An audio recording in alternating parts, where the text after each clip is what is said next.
שלום עליכם, ברוכים הבאים. שמי סידני ווינסטון, אני פעיל אתאיסט שנמצא בוונקובר, קנדה. Welcome everybody, my name is Sydney Winston. I am an atheist activist based out of Vancouver, Canada. What are we going to do today? Today we are going to do a reading. A reading of a book. It is called, there we go.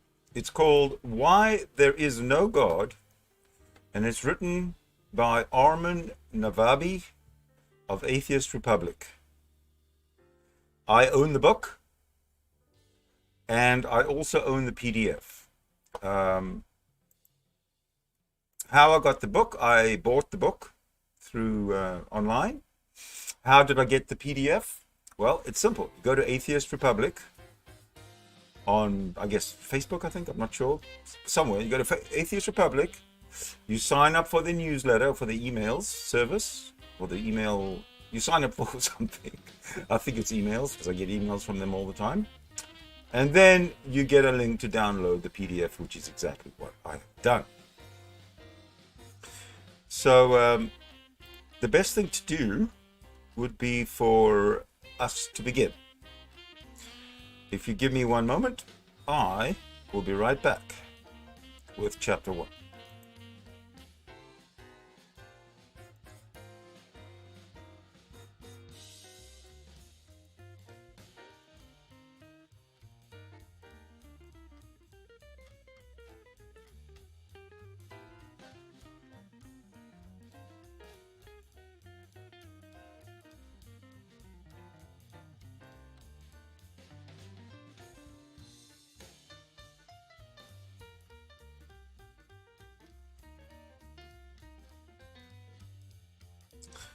All right, let's get right to it.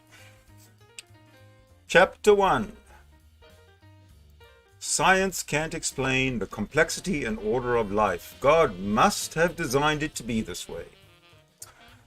Arguably, the earliest function of religion was to explain natural phenomena that primitive man could not otherwise understand.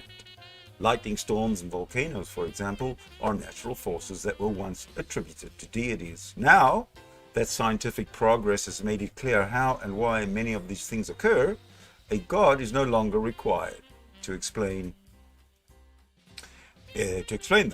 The same is true for many other natural processes, and as the scientific method manages to come up with more models with better explanatory and predictive capabilities for such phenomenon, supernatural explanations prove themselves more inadequate, to say the least. Even though there are things in the world that we don't yet understand and may never truly understand, there's no reason to simply make up an explanation. In effect, belief in God is not really an answer, it's simply a way of saying, I don't know. Yet, the existence of deities raises more questions than it solves. In 1802, philosopher William Paley introduced the teleological argument in his book Natural Theology. In it, he argues that the universe must have been designed by an intelligent creator because it is too complex to have arisen by chance. To illustrate this, he makes an analogy to a watch. If you're walking on the beach and find a watch, you know from its complexity that a watchmaker must have created it. It would be absurd to think that the watch could have sprung up spontaneously. By his logic, complexity implies design. Since then, many scientists and philosophers have tackled this issue and have shown that complex systems can arise without a designer.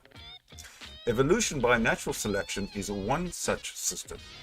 We'll examine the issue of complexity without design here from a more general perspective, but you can visit evolutionsimplyexplained.com for a short and simple video explaining how evolution works. The mathematician John Conway created a model, the game of life. Okay, hold on a second. The game of life. The game shows how complexity can arise from a few simple cells following basic mathematical rules. In the game, a player establishes an initial pattern of cells, then sets them loose to multiply and die according to basic mathematical calculations.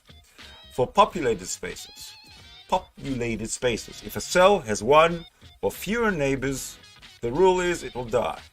If a cell has 4 or more neighbors, it will die. Cells with 2 or 3 neighbors will survive. For empty spaces, cells with 3 neighbors become populated. Depending on the initial circumstances, the results of each game can vary substantially. Some create incredibly complex symmetrical designs that constantly grow. Others move toward a point of stagnation before growth stalls entirely. In every case, the resulting design occurs entirely from the mathematical laws governing the behavior of cells, not from any conscious behavior of the person playing. The game illustrates then that any system with its own rules can operate itself and move toward increasingly complex results without outside interference. To watch a couple short videos of some of these complex objects emerging from simple laws, spreading and interacting in surprisingly beautiful designs, go to FromBasicLaws.com. Complexity is not the marker of design. The watch analogy works precisely, and only because we know that watches are not natural and do not arise on their own in nature.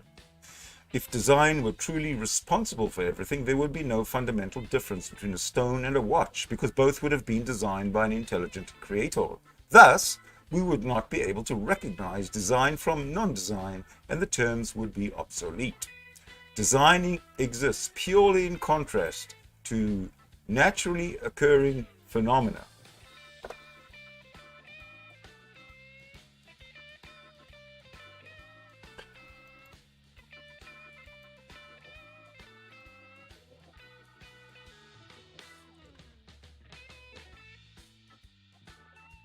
Hold on, I'm just Making sure I've got the right page here. There we go. If complexity requires a creator, who created God?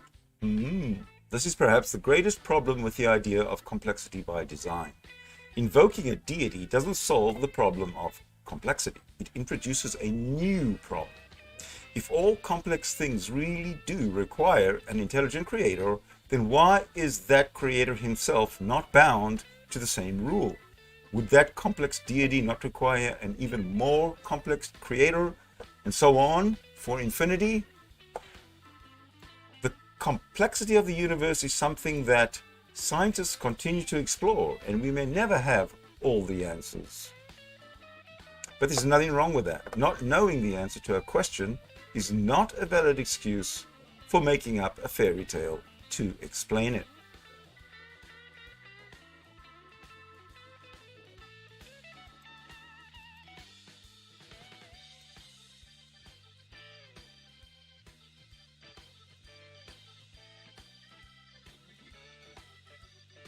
That concludes chapter 1. Chapter 2. God's existence is proven by Scripture.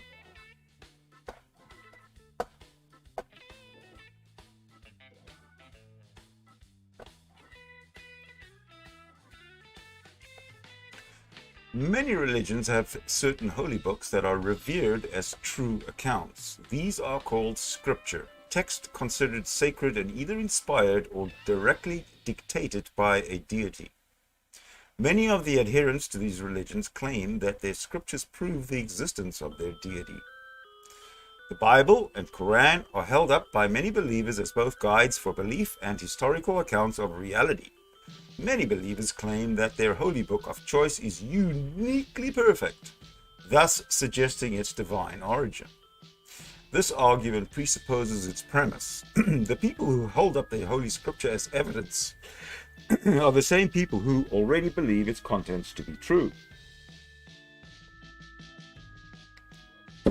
In doing so, it falls into the fallacy of begging the question, a form of circular reasoning.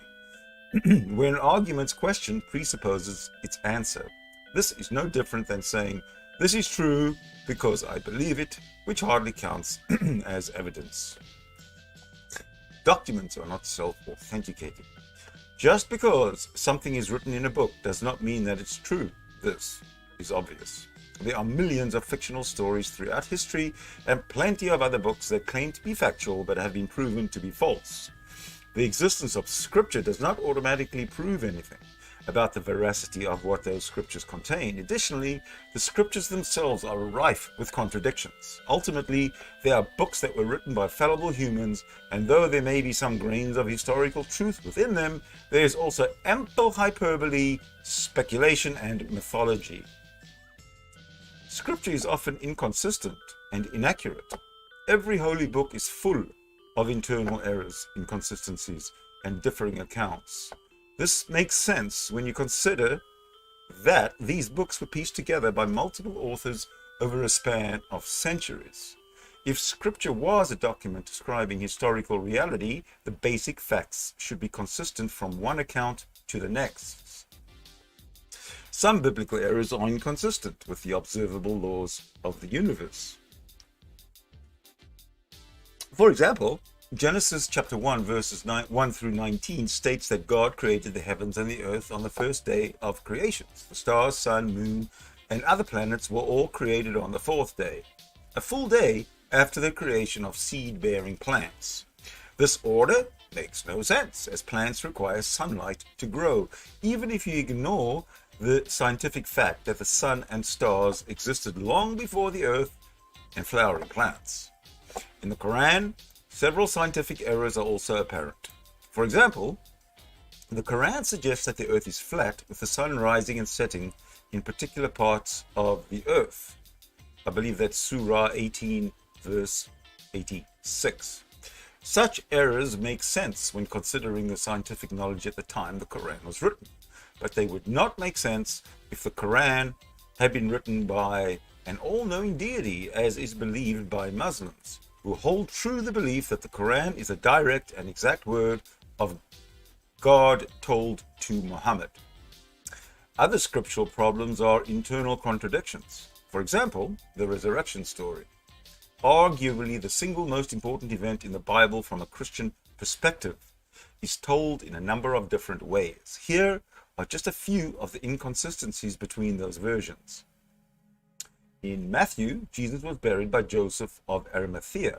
Matthew chapter 27, verses 57 through 60. In Acts, he was buried by a different group of people. Acts chapter 13, verse 27 through 29. Matthew chapter 28, verse 2 to 5, and Mark chapter 16, verse 5 report that the women at Christ's tomb saw one person or angel. Luke chapter 24, verse 4, and John chapter 20, verse 12 say there were two. Mark states that Jesus died the day after Passover meal, Mark chapter 14 through 15. John places the event on the day before the Passover meal, John chapter 18 through 19. When the scripture can't even come to a consensus about a simple fact of the date of Jesus' crucifixion, it's difficult to accept the accounts as being historically accurate, much less divinely inspired. Muslims are quick to point out the supposed perfection of their holy book, the Quran. According to many Muslims, the Quran contains foreknowledge of science that predicts modern inventions and discoveries. These claims are dubious ad hoc arguments. Modern-day believers attribute these explanations to the text after the fact. If the Quran actually contained scientific breakthroughs, many of the countless believers who had studied the Quran would have made those discoveries before the scientists. That none of these scientific predictions were revealed by interpretations of the Quran until after they'd come to light by scientists makes such claims highly dubious. Religious texts are man-made and fallible. There's a simple explanation for the errors in the Quran and Bible.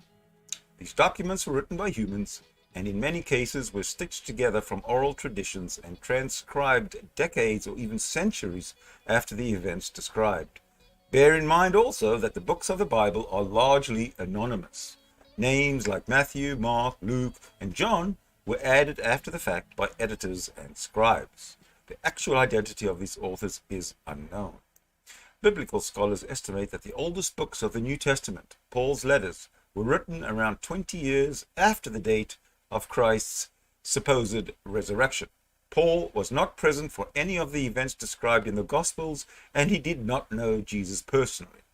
The Gospels themselves were written even later, between 30 and 70 years after the alleged death of Jesus. Jesus' contemporaries were Aramaic-speaking, illiterate commoners. They could neither read nor write, so stories were passed around orally. Like all gossip, these oral histories are bound to have transformed over time by gaining embellishments, mixing up details, and forgetting important facts. Just like any other legend, from the invasion of Troy to the tales of Paul Bunyan, these stories likely contain much more poetic license than actual history. That brings us to the end of chapter 2.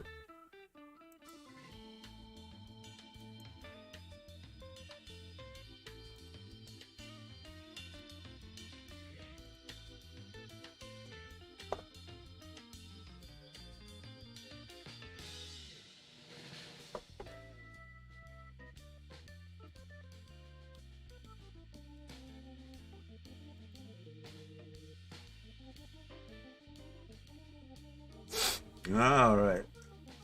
Chapter 3. Some unexplained events are miraculous, and these miracles prove the existence of God.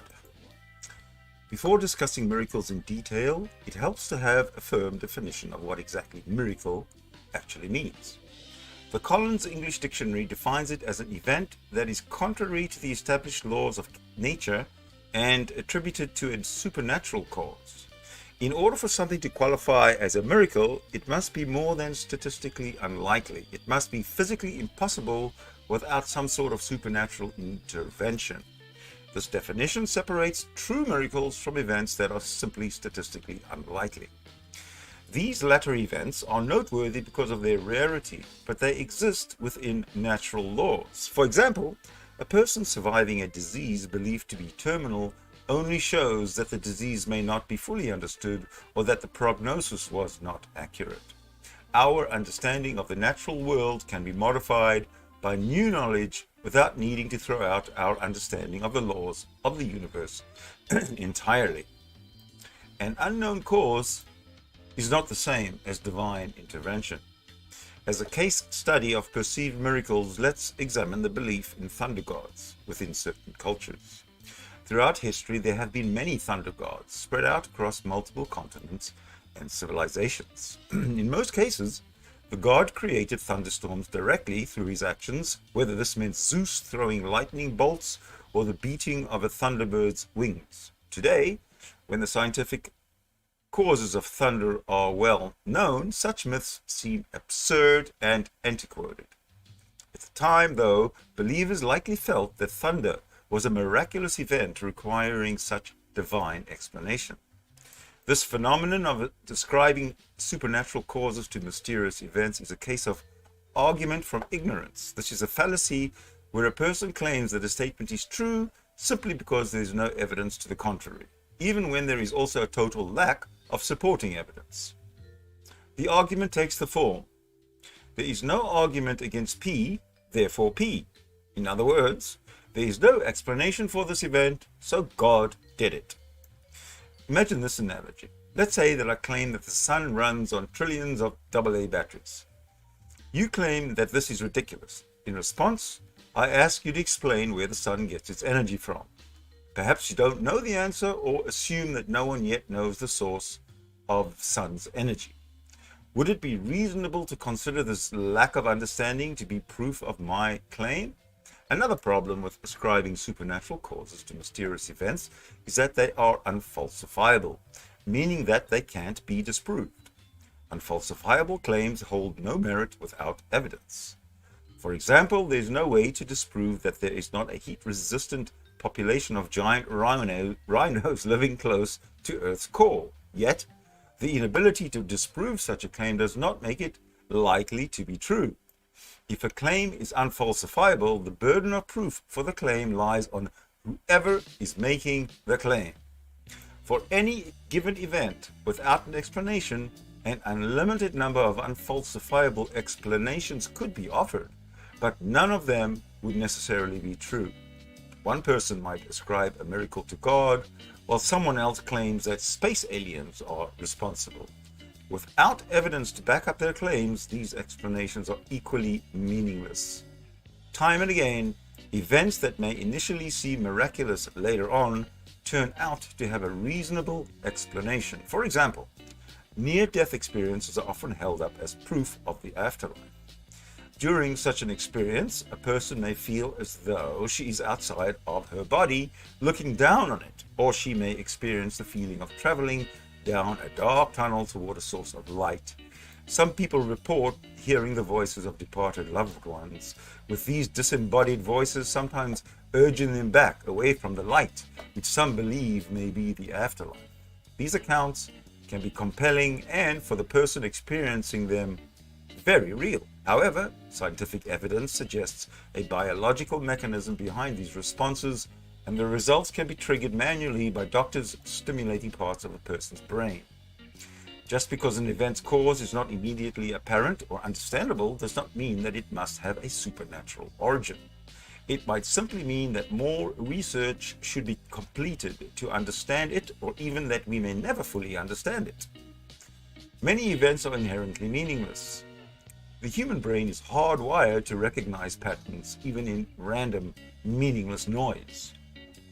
Michael Shermer calls it patternicity in his 2008 Scientific American article, Patternicity: Finding Meaningful Patterns in Meaningless Noise. According to Shermer, this tendency toward identifying patterns and assigning causal relationship is crucial regarding our ability to survive in nature, and it's something we've evolved to do very well.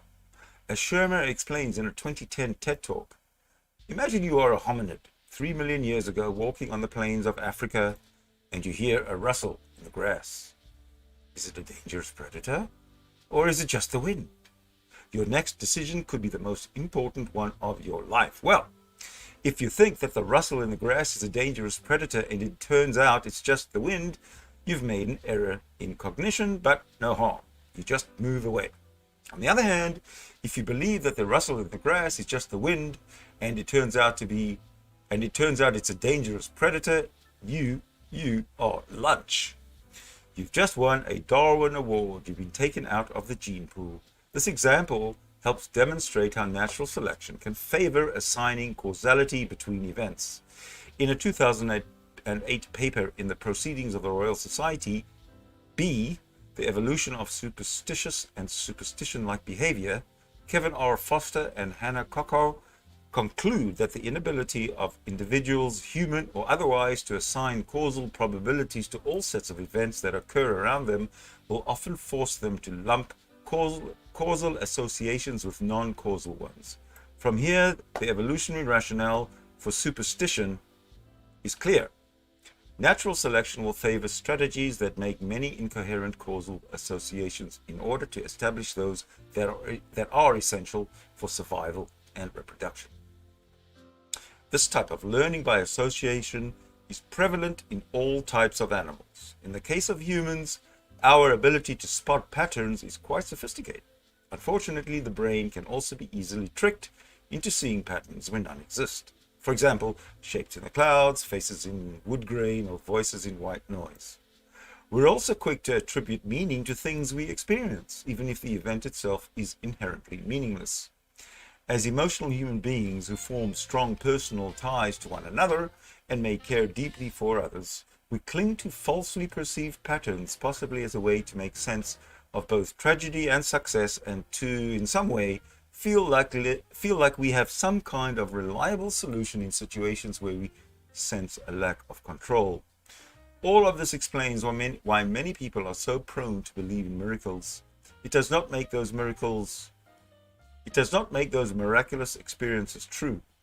Without hard evidence to prove both the existence and cause of miracles, such events say little about the existence of God. Improbable events are not proof of the supernatural.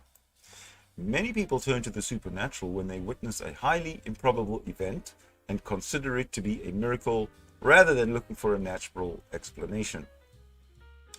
Yet an understanding of basic properties of probability laws shows that even extremely improbable events happen all the time. There are many examples that show that events with very small probability are not miraculous. In fact, they're commonplace.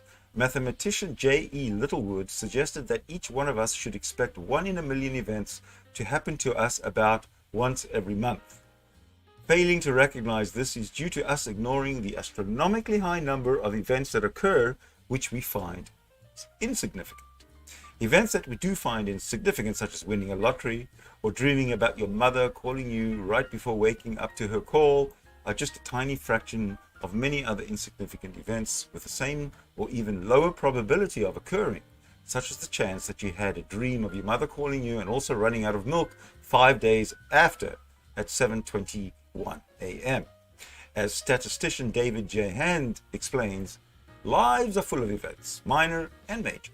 With so many events to choose from, it's only to be expected that some surprises will occur, even though they are incredibly unlikely when taken by themselves. After witnessing events with very small probabilities, we might think that the laws of nature have been broken and attempt to use supernatural explanations to make sense of observing such events.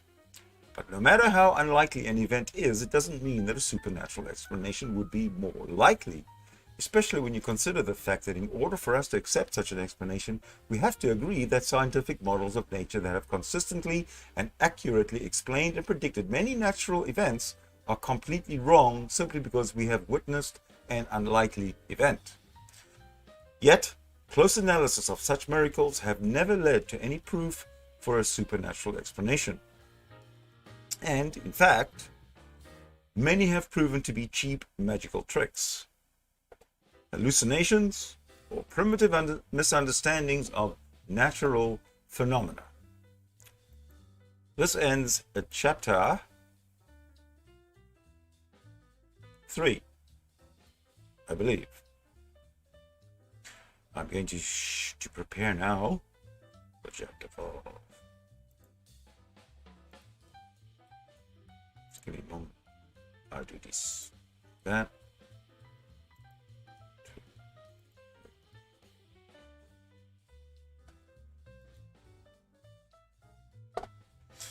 Okay, just give me one moment. I'm getting a little confused with the technicalities here. Oh, where's the next one? Okay, chapter 4. Let me do it the right way, okay? And it's this way. Chapter 4.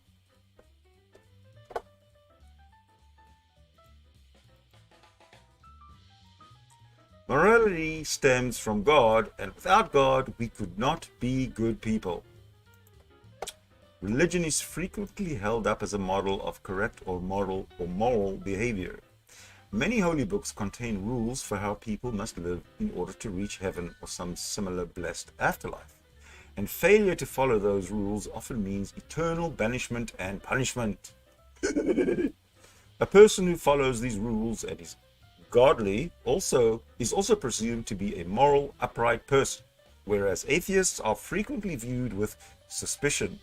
After all, with no God to tell you how to behave, what's to stop a person from doing whatever she wants? One poll conducted by Canadian psychologists even placed atheists as more untrustworthy than rapists in the United States and Canada, showing that atheists are among the least trusted people even in North America. In reality, there's no evidence that atheists as a group are any more untrustworthy or immoral than any other group. They are dishonest atheists, just as they are dishonest Christians and Muslims. And they are atheists who are paragons of good behavior, just like any upstanding religious person. Indeed, religions do seem to incite violence. This does not always imply a direct causal relationship between religion and violence, yet this is the opposite of what you'd expect if morality really did stem from God. Morals change and fall out of fashion. Religious texts are generally ancient and they reflect the values of the times when they were written. Over time, our views of what is acceptable shift as our cultures progress, which makes many things found in the Bible or Quran seem outdated and highly problematic. Consider, for example, the issue of slavery. Although there are some people who still believe that slavery is moral, the vast majority of modern Christians are unlikely to admit support for the ownership of another person. Nevertheless, the Bible has many references to slavery, carefully detailing the rules for proper slave ownership. For example, in the Old Testament, Leviticus chapter 25 verse 44 through 46 explains that you can take slaves from neighboring nations but not enslave your own people. Your male and female slaves are to come from the nations around you. From them you may buy slaves. Exodus chapter 21 verse 20 to 21 helpfully clarifies that a slave owner will be punished if he strikes a slave, but only if the slave dies within a few days of the punishment. They are not to be punished if the slave recovers after a day or two, since the slave is their property. Slavery isn't the only questionable practice condoned in the Bible. The death penalty was also wielded quite liberally in biblical times, and death was a popular punishment for sins in the Old Testament, including violations such as adultery, Leviticus chapter 20 verse 10, homosexuality, Leviticus chapter 20 verse 13, lying about virginity, Deuteronomy chapter 22 verses 13 through 21, breaking the Sabbath, Exodus chapter 31 verse 14 through 15, cursing your parents, Exodus chapter 21 verse 17, and more. In Islamic teaching, it's made quite clear that anyone who turns away from the Islam should be put to death. Within some of the most trusted and authoritative hadith collections in Islam, which is the main source of Islamic laws and ethics, Prophet Muhammad is quoted as calling for the death penalty against apostates. The Prophet said, "The blood of a Muslim who confesses that none has the right to be worshipped but Allah, and that I am his apostle cannot be shed except in 3 cases. In qisas for murder, a married person who commits illegal sexual intercourse, and the one who reverts from Islam, apostate, and leaves the Muslims. From Sahih al-Bukhari. You can read the rest for yourself. The Quran also advocates beating wives when they misbehave. Men are in charge of women by right of what Allah has given one over the other, and what they spend for maintenance from their wealth. So righteous women are devoutly obedient, guarding in the husband's absence what Allah would have them guard. But those wives from whom you fear arrogance, first advise them, then, if they persist, forsake them in bed. And finally, strike them. But if they obey you once more, seek no means against them. Indeed, Allah is ever exalted and grand. The Quran, chapter 4, verse 34. Of course, many religious people are quick to jump to the defense of their given holy book by insisting that passages like those mentioned above are taken out of context. The claim is that critics of religion ignore the verses that come before and after, and by doing so, the verses seem to mean something that they are not intended to mean. Yet many critics have actually taken the time to study these verses within their context and with a great deal of detailed analysis. It is recommended that you do not use any of these verses in an argument before studying the context in which they were mentioned. Curiously, many believers do not demand more context when mentioning verses describing love, charity, or any other positive aspect of the scripture. Verses are only viewed as being out of context where the content is unflattering for believers. This sort of cherry picking is a convenient viewpoint to hold, but certainly not a defensible one. While the punishments and habits described above may have fit into the accepted morals of the author's time and cultures, that doesn't make those cultural practices acceptable today. Today, a man who kills his wife for lying about her virginity would be persecuted as a murderer, not lauded for his moral behavior. If morality truly stemmed from an all-powerful deity, it would not change over time. The Euthyphro dilemma. Are things moral simply because God says so? Or does God give certain orders because they are inherently moral? This is the question at the core of Plato's Euthyphro dilemma, a problem that lies at the heart of religious debates about the divinity of moral authority. If morality exists separate from God's will, there is no reason to rely on God for moral behavior. One could have moral standards independently without divine feedback. On the other hand, if God creates morality simply by saying whether something is right or wrong, then that's not really morality. It's arbitrariness. Morality would become nothing more than the whimsy of a divine being blindly followed by humans. God is either impotent, evil, or non-existent. Most religions claim an all-powerful, all-loving, benevolent deity. However, physical reality often contradicts this claim. Terrible things happen to people every day. Children die tragically young. Natural disasters wipe out whole communities, and people die from accidents and disease. These do not suggest a righteous and compassionate God. These suggest that God is either powerless, cruel, or non-existent. Worse still is the concept of hell, where non-believers suffer in eternal torment simply for disbelieving in God. Indeed, this torture is supposedly granted even to theists who believe in the wrong gods. If the Christian religion is the right one, every Muslim, Hindu, Buddhist, and Jew would burn in hell for eternity. John chapter 3, verses 18 through 36, 2 Thessalonians chapter 1, verses 6 through 10, and Revelation chapter 21, verse 8. And this rule is the same for other religions that believe in the concept of hell, such as Islam. And whoever desires other than Islam as religion, never will it be accepted from him, and he, in the hereafter, will be among the losers. Quran chapter 3, verse 85. Lo! Those who disbelieve our revelations, we shall expose them to the fire.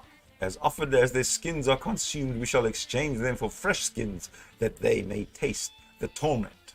Quran chapter 4, verse 56. They surely disbelieve who say, Lo, Allah is the Messiah, son of Mary. For him Allah hath forbidden paradise. His abode is the fire. They surely disbelieve who say, Lo, Allah is the third of three, when there is no Allah save the one Allah. If they desist not from so saying, a painful doom will fall on those of them who disbelieve. Quran, chapter 5, verse 72 to 73. For them is drink of boiling water and a painful doom, because they disbelieved. Quran, chapter 6, verse 70.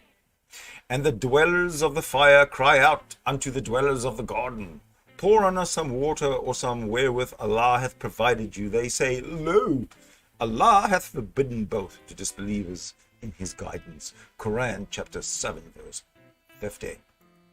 If thou couldst see how the angels receive those who disbelieve, smiting faces and their backs and saying, Taste the punishment of burning. Quran, chapter 8, verse 50. We shall assemble them on the day of resurrection on their faces, blind, dumb, and deaf. Their habitation will be hell whenever it abateth. We increase the flame for them. That is their reward, because they disbelieved our revelations. Quran, chapter 17, verse 97 through 98. Lo, we have prepared for disbelievers fire. Its tent encloseth them. If they ask for showers, they will be showered with water, like to molten lead, which burneth the faces. Calamitous the drink, and ill the resting place.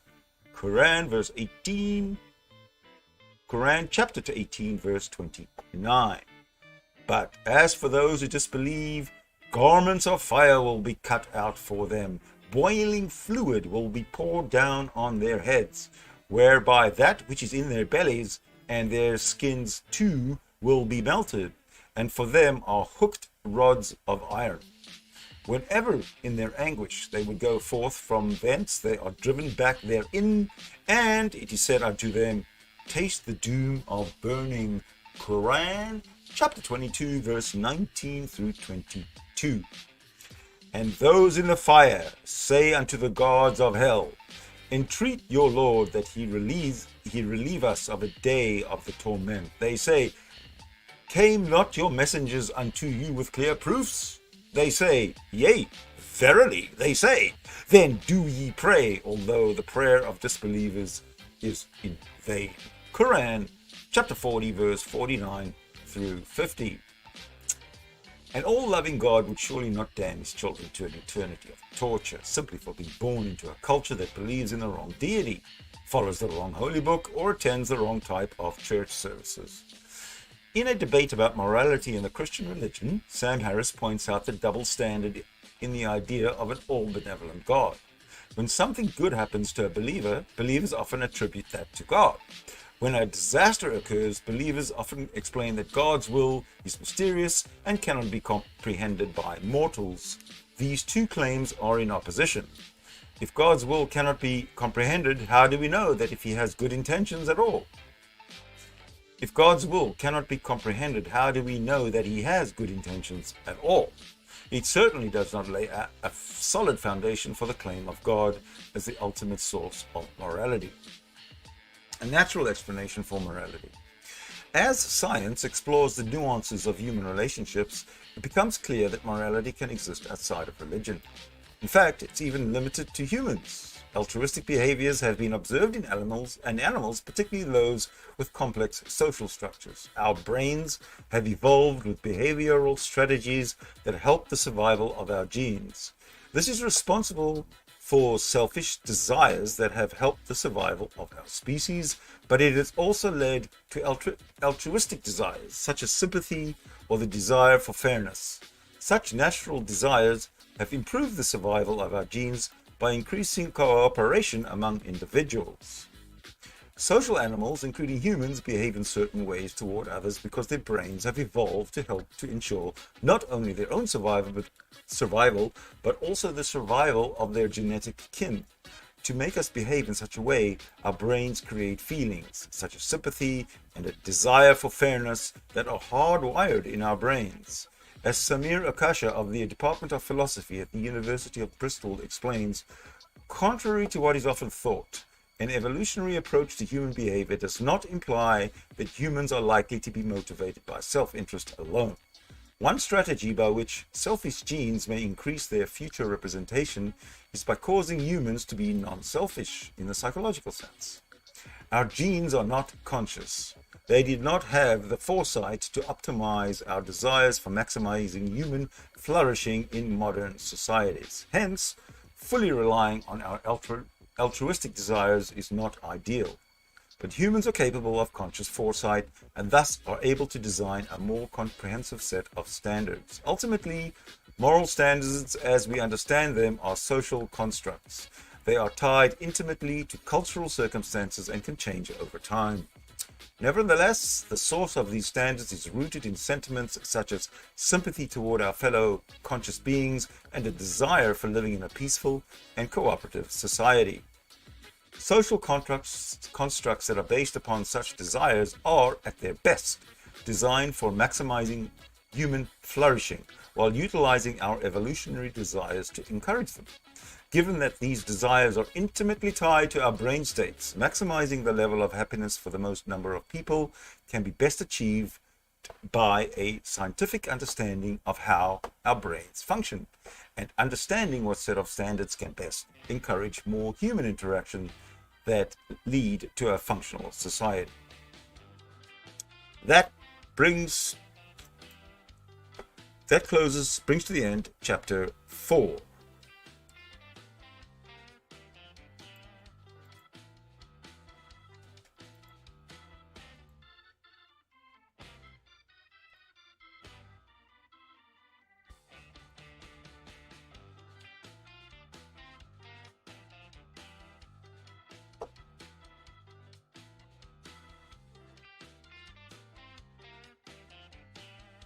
Chapter 5. Belief in God would not be so widespread if God didn't exist. Religion has undoubtedly played a major role in the history of the world. Religious people make up the majority of the world's population, and the cultures of the world have been heavily shaped by religion throughout the centuries. It's easy to assume that beliefs that are so widespread must have at least some kernel of truth. After all, how could so many people believe in God if it weren't true? In reality, there are many problems with this line of reasoning. First, it ignores the historical and cultural context in which religion formed and changed throughout the centuries. The world's cultures did not independently arrive at religious beliefs and stick with those beliefs unchanged. Instead, religions were frequently formed through complicated circumstances, including invasions and militaristic takeovers, and ideas were stolen, borrowed, and modified by conquering nations. Ultimately, the idea that a large group of people believing in something automatically makes it true is a logical fallacy called argumentum ad populum. Widespread belief in something does not make it real, and things can exist in reality regardless of whether you believe in them. Simply stated, the truth is true even if no one believes it, and untrue claims are still untrue even if everyone believes them. Beliefs do not influence physical reality. Throughout history, popular beliefs have been proven wrong repeatedly as new evidence comes to light. One widely held belief throughout history was geocentrism, or the idea that the Earth was the center of the universe. This was successfully proven false in the 1600s by scientists Galileo, Copernicus, and Kepler. And today, our space program makes it clear that planets orbit suns not just in this galaxy, but all of them. Nevertheless, some people today continue to believe in geocentrism regardless of the ample evidence against it. A Google search on the topic turns up groups with names like GalileoWasWrong.com and FixedEarth.com that insist that centuries of scientific evidence are false. Of course, their beliefs have no effect on reality. Regardless of what these people believe, the Earth continues to rotate around the Sun as it always has. Science fiction author Philip K. Dick once stated, Reality is that which, when you stop believing it,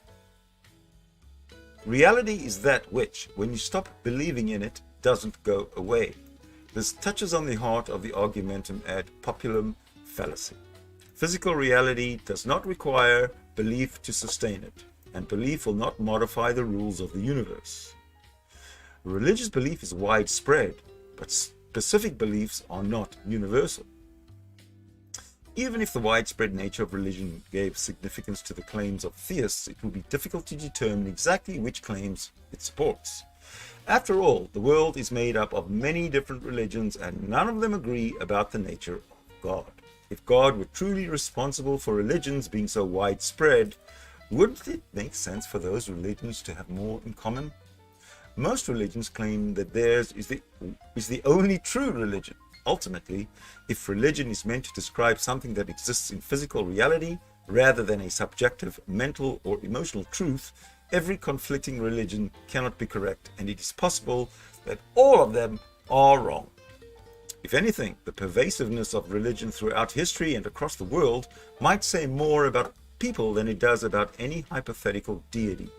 Similar to the evolutionary process of living beings, it is possible that religions have evolved as a self-replicating set of ideas in a way that take advantage of our natural sentiments and desires to increase the rate at which they spread while disguising their true nature. As the philosopher Daniel Dennett explains, if some religions are culturally evolved parasites, we can expect them to be insidiously well designed to conceal their true nature from their hosts, since this is an adaptation that would further their own spread. The religions that we have today are a small fractions of the religions that have existed throughout human history. The ones that we are left with have survived because they have more effectively adapted to attract and hold the allegiance of many people. Researchers at Ohio State University have identified 16 separate psychological desires that motivate people to seek religion, such as honor, idealism, acceptance, interdependence, and fear of death. It is likely that religious beliefs have been so widespread because they tap into the psychological desires of many people, not because there is any external proof of their veracity at all. That brings to the conclusion chapter number 5.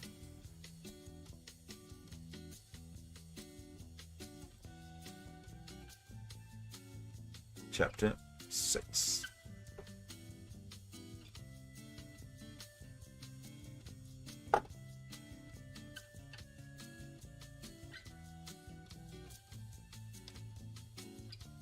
God answers prayers, therefore he must be real. Prayer is an integral part of most religions. The idea that you can communicate your wishes, hopes, and fears to an all-powerful God and receive a response is powerfully appealing. Prayer feels empowering. If you can change your world through prayer, then you are transformed from a helpless victim of circumstance into an active participant in your life. However, if prayer did not actually work, this empowerment would be nothing more than an illusion or placebo effect. Worse, this illusion could be actively harmful if it were to prevent a person from taking a different action that might actually have a proven effect on a given situation. Proving the efficacy of prayer is actually a fairly straightforward task.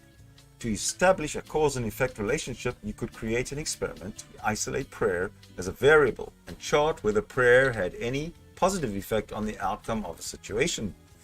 As it turns out, scientists have done precisely this.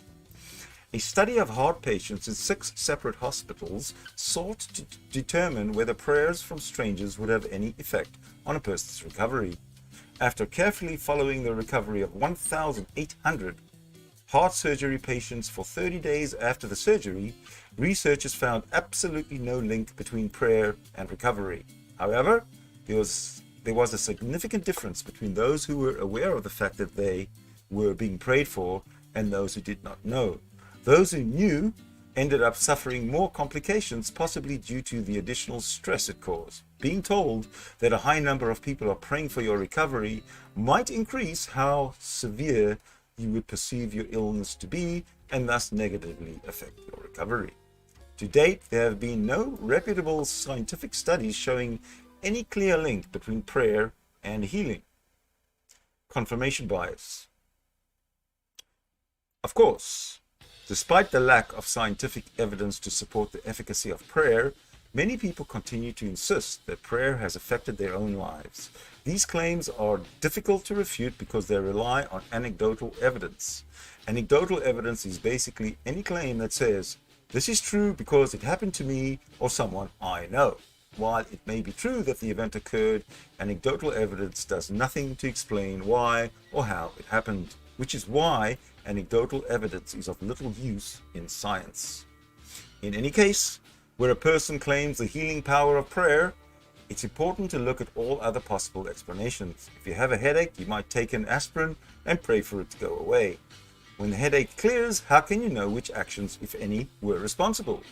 You would need to study the effects of one without the other to know the effect of each. One would also need to study these effects across a wide sample size to ensure that enough data is collected and the same effect occurs every time.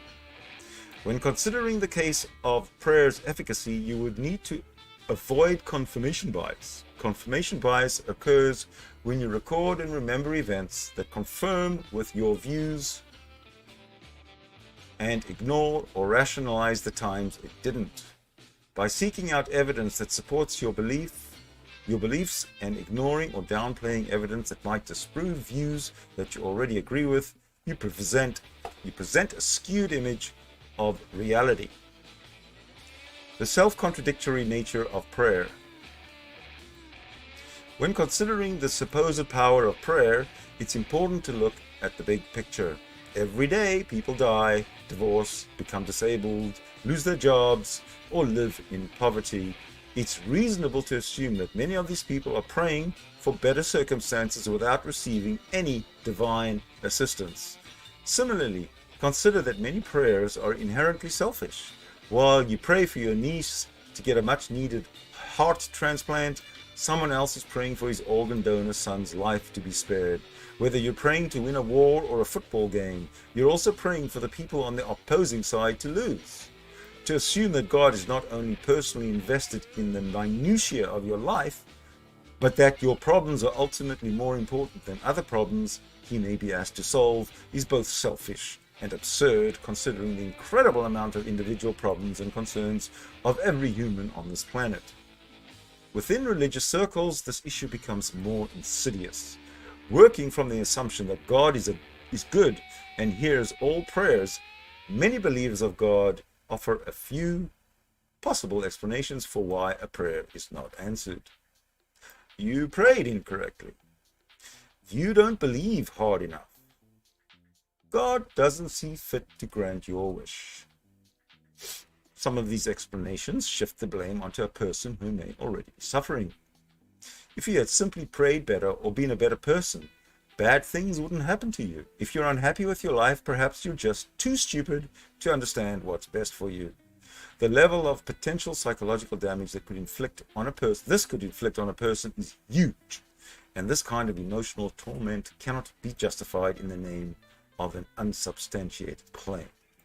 In order to sidestep the emotionally painful ramifications of unanswered prayers, some religious people pose the explanation in a different way.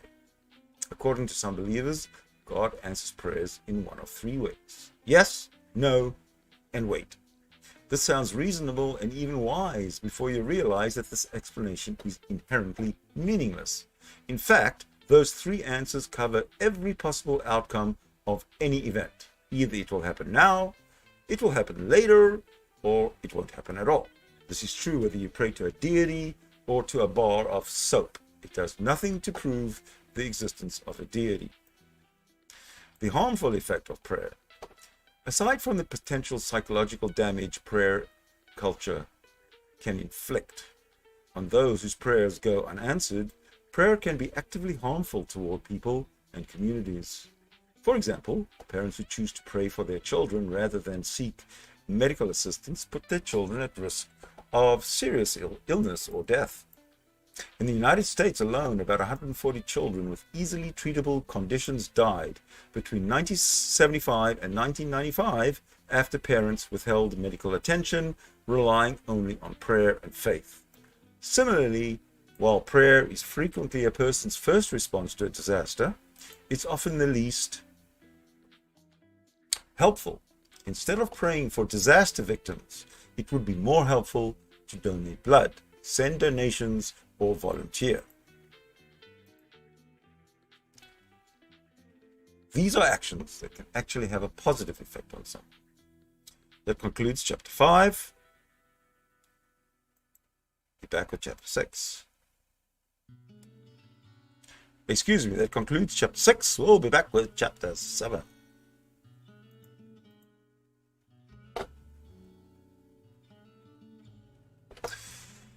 All right, chapter 7. I feel a personal relationship with God, so I know that He is real. Religion is highly personal for some believers, and it can be pervasive in every aspect of their lives.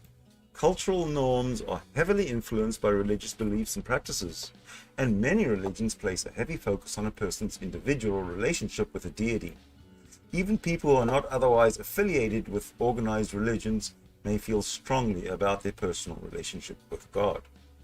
The problem with using these personal relationships as proof of God's existence is that they are inherently subjective experiences. A person's experience and the emotions it causes can be genuine without the cause of that experience being based on anything outside of his or her mind. For example, we discussed near-death experiences in chapter 3. The experience of being disconnected from your body or moving down a tunnel toward a bright light is common and feels very real for the person experiencing it. However, studies have shown that near-death experiences are caused by chemical reactions within the brain. The same can be true for many religious experiences. The temporal lobe and religious experiences. When some people talk about their personal relationship with God, it's in fairly nebulous or metaphorical terms. They might discuss the way that praying makes them feel more peaceful, or how reading certain passages of their preferred holy book sends chills down their spine. Others, though, use the description much more literally. Some people report having visions, hearing the voice of God, or otherwise having a sensory experience. Of course, emotional effects of prayer do not necessarily have to have a supernatural origin, and religious people are not the only ones that can have seemingly paranormal sensory experiences. And these experiences can occur in obviously secular situations. For example, mental illness and drug use can disrupt normal sensory experiences. In fact, certain hallucinogenic substances have been used in religious ceremonies for centuries among certain cultures. Recent scientific discoveries have helped to explain some of the chemical reactions behind religious experiences. Part of this research began by examining people with temporal lobe epilepsy, a neurological condition which can frequently trigger religious hallucinations in addition to seizures and sensory disruptions. Think of St. Paul. So think of Paul of Tarsus. The basic conclusion we can draw here is that although someone may have an extraordinary feeling or experience, the cause of that experience is not necessarily supernatural. As we know, the same types of experiences and feelings can be brought on by entirely natural and explainable causes. Seeing what you want to see. As discussed in chapter 3, the human brain is hardwired to spot patterns, even in random noise. This patternicity, as science historian Michael Shermer calls it, plays a heavy role in how religious experiences occur. People who are raised within a religious culture will generally have experiences that mirror the expectations of that culture. This means that an unexplained sensory experience might be attributed by a religious person to be a message from God. The same experience felt by another person might be variously attributed as a ghost, demon, telepathy, alien abduction, or hallucination, depending on that person's individual experiences and expectations. This creates a feedback loop where people see what they want to believe, which then supports the beliefs they already hold. While all of this can be powerfully persuasive for the person experiencing it, none of it constitutes evidence of a deity. The burden of proof. Science is uncovering a better understanding of the neurological basis behind many religious experiences. At the same time, science cannot, nor is it expected to disprove claims based on every subjective experience a person may have. The burden of proof is always on the person making a claim, not on the person that the claim is being made to. So, in order for an individual's personal relationship with God to act as proof of God's existence, it's up to the person making this claim to substantiate it. Imagine, for example, that a person claims that an angel came down from heaven for a visit at their home to share a cup of tea and plate of biscuits. This is a far-fetched claim, and before you believe it, you'd likely want some proof. Did anyone see the angel? Did it leave behind any evidence of its presence? Without evidence, an explanation fitting the known laws of the universe makes more sense. Either the person is lying, or he is delusional or mistaken about what happened. Assume that two different people make such a claim. One hallucinated the entire experience, while the other was actually visited by an angel. Without any evidence, the two experiences are indistinguishable from the perspective of an outsider. We have no reason to believe this claim or any other third-party account or personal experience. We have no reason to believe this claim. Third time. We have no reason to believe this claim or any other third-party account of personal experience. A person's experiences are personal and ultimately unfalsifiable. We cannot see other people's dreams or hear the voices inside their heads. If a person makes the claim that her personal experience reflects physical reality, she needs to be prepared to back up those claims with actual evidence. Subjective experiences and anecdotal evidence are not sufficient to provide proof of a deity's existence, and wanting to believe something does not make it true. This ends chapter 7.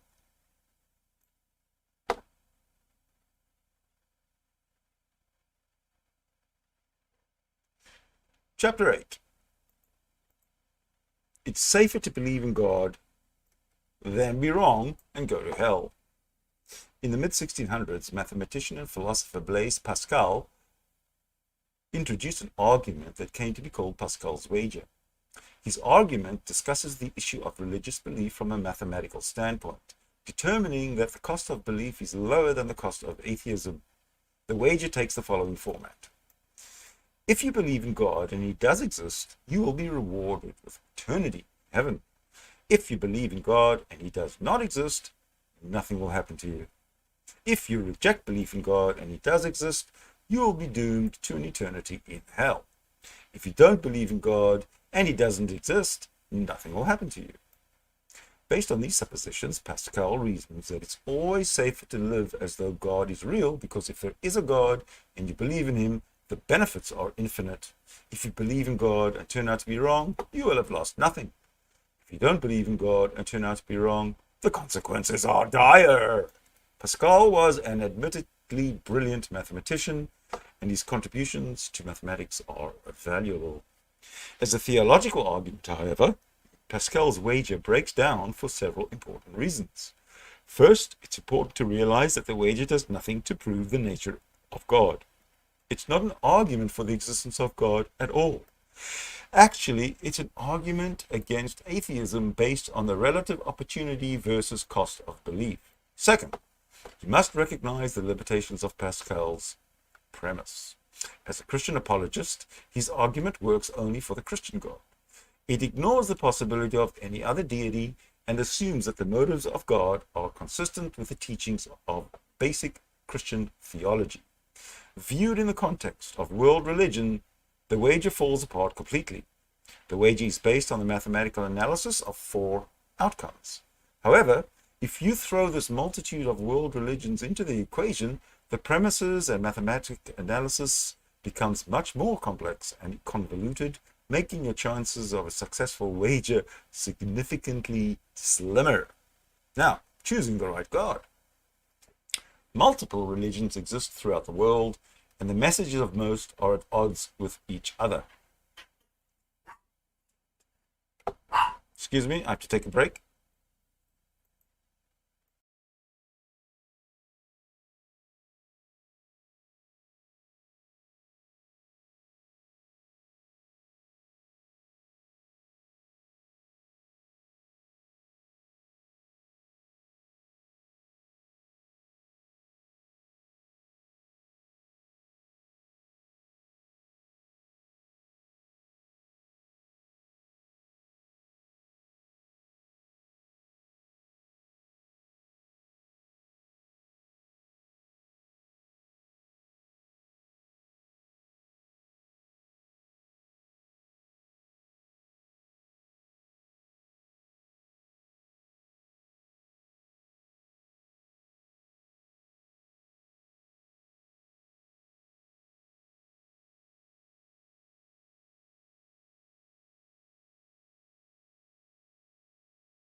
Okay, I am so sorry. I am back and I'm going to resume from the top of the page. Multiple religions exist throughout the world, and the messages of most are at odds with each other. Among the two largest religions, Christianity and Islam, it's clear that worshipping the right deity in the appropriate way is crucial to finding salvation. To enter heaven as a Christian, you must be saved by believing in Jesus as your Savior. The Bible, John chapter 3, verses 18 through 36, 2 Thessalonians chapter 1, verses 6 through 10, and Revelation chapter 21, verse 8. According to some verses in the Quran, non-Muslims will end up in hell.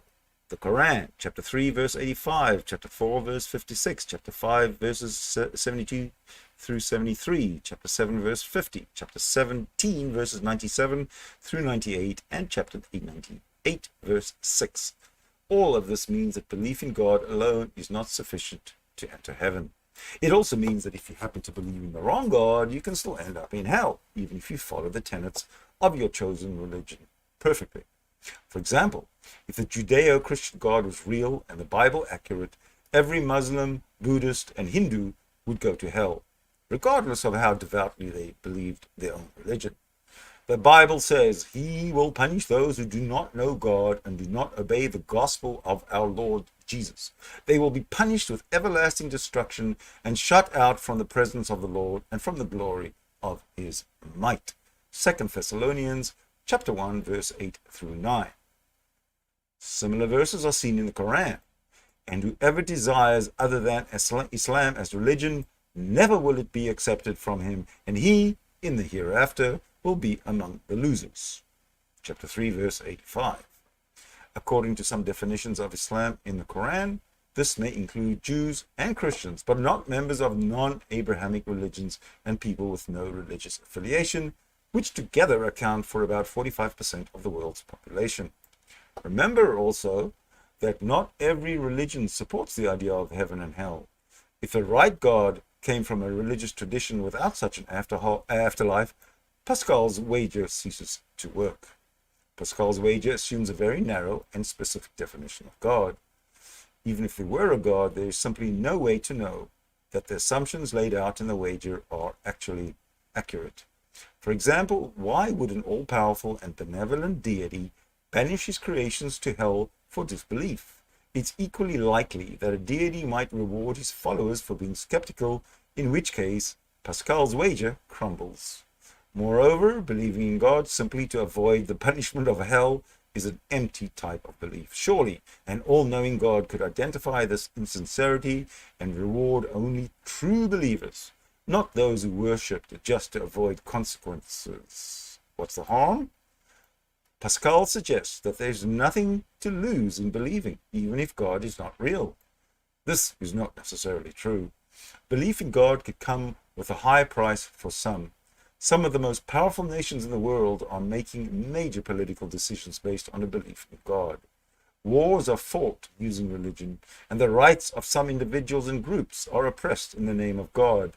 The lives of billions of people around the world are affected by religious beliefs, blindly accepting claims and making decisions as if they were true in the hope that our chosen deity exists and will reward our efforts, seems like a very poor wager when there's no evidence to support that choice, and especially if real people are suffering as a result. That ends chapter 8.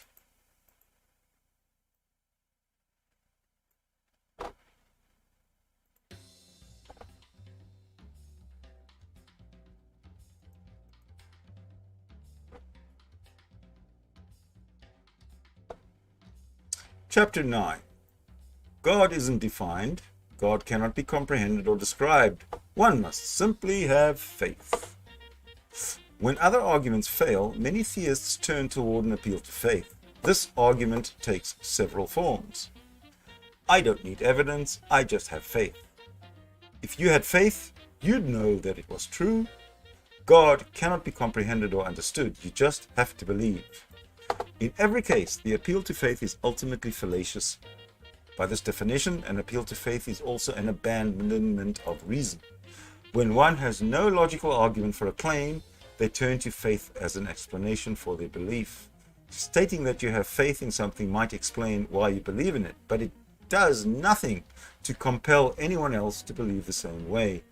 The mere fact that one has faith in a belief system cannot possibly be considered reason enough for another to adopt that belief system as well. The absurdity of faith as an argument.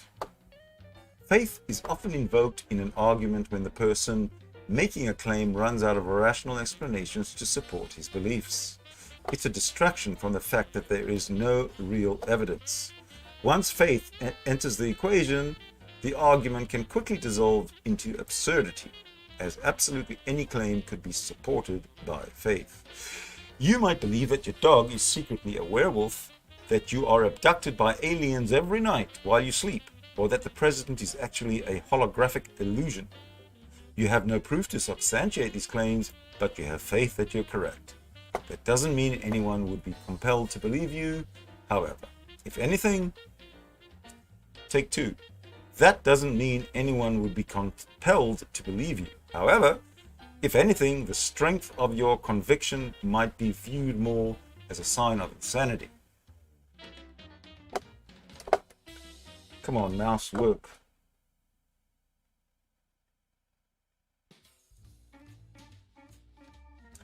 I'm going to take 3 here. That doesn't mean anyone would be compelled to believe you.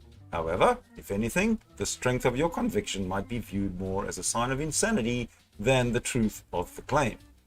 If you make a claim, you must be prepared to back it up with evidence. Some people might try to defend their argument from faith by saying something like, "Don't you have faith that the sun will rise tomorrow?" But this is not analogous. We can know with a high degree of certainty that the sun will rise because we know the natural processes that govern the movement of the Earth in our solar system. From observable evidence, we know that the world works in a certain way. We don't need faith. We have evidence. The same cannot be said for a claim that has no evidence. God cannot be defined. Some theists do not come out and make an appeal to faith directly. Instead, they'll say things like, God cannot be described, or God cannot be comprehended by the human mind. Regardless of the form of these claims take, they always come down to an appeal to faith. If you cannot comprehend or describe something, you can't possibly have a rational justification for believing in it. An indescribable God may be unfalsifiable, but is also unprovable. For example, if I were to present an archaeological research paper regarding a completely new type of pottery that had never been seen before and was previously unknown of, my colleagues would expect me to accurately describe this pottery in order to clarify its typography and confirm its existence. If I claimed not to know what it even looked like, any explanation would not make sense in the context of my claim that this pottery exists. If the pottery existed, in order to make the claim of it being a reality, I should at least be able to clarify its defining characteristics such as color, glaze, decoration, thickness, form, etc. It simply wouldn't make sense for me to claim such a pottery exists, yet not even be able to clarify whether it was brown or not. If I don't know or could not discover its characteristics, then I also can't know if it exists. People faced with the idea of a God who cannot be described or comprehended may feel that there is insufficient evidence to say confidently that the deity does not exist. They do not, however, have any reason to believe that it does, and barring evidence in favor of a deity, they will continue living their lives as though there were no God. Yeah. The irrelevance of faith. As discussed in chapter 5, believing in something does not make it true. Reality exists independently of your beliefs. It's possible to believe in things that are false, and reality continues to be true even if you don't believe in it. For example, say you are given a wrapped package. You believe that the package contains a diamond necklace. However, in reality, the package contains a Game of Thrones DVD box set. No matter how firmly you believe in the diamond necklace, that does not change the actual contents of the package. Your faith in the necklace does not affect the nature of what is actually inside of the box. When faced with any given situation or decision, there are many more ways to be wrong than to be right. With the hypothetical wrapped box, for example, you could guess dozens or thousands of times what might be inside, and all of those guesses might be wrong. If you have no evidence to support your claim, there is no reason to assume that your guess is correct. And there is certainly no reason why anyone else should believe that your guess is the right one. That ends chapter 9. We're on to chapter 10.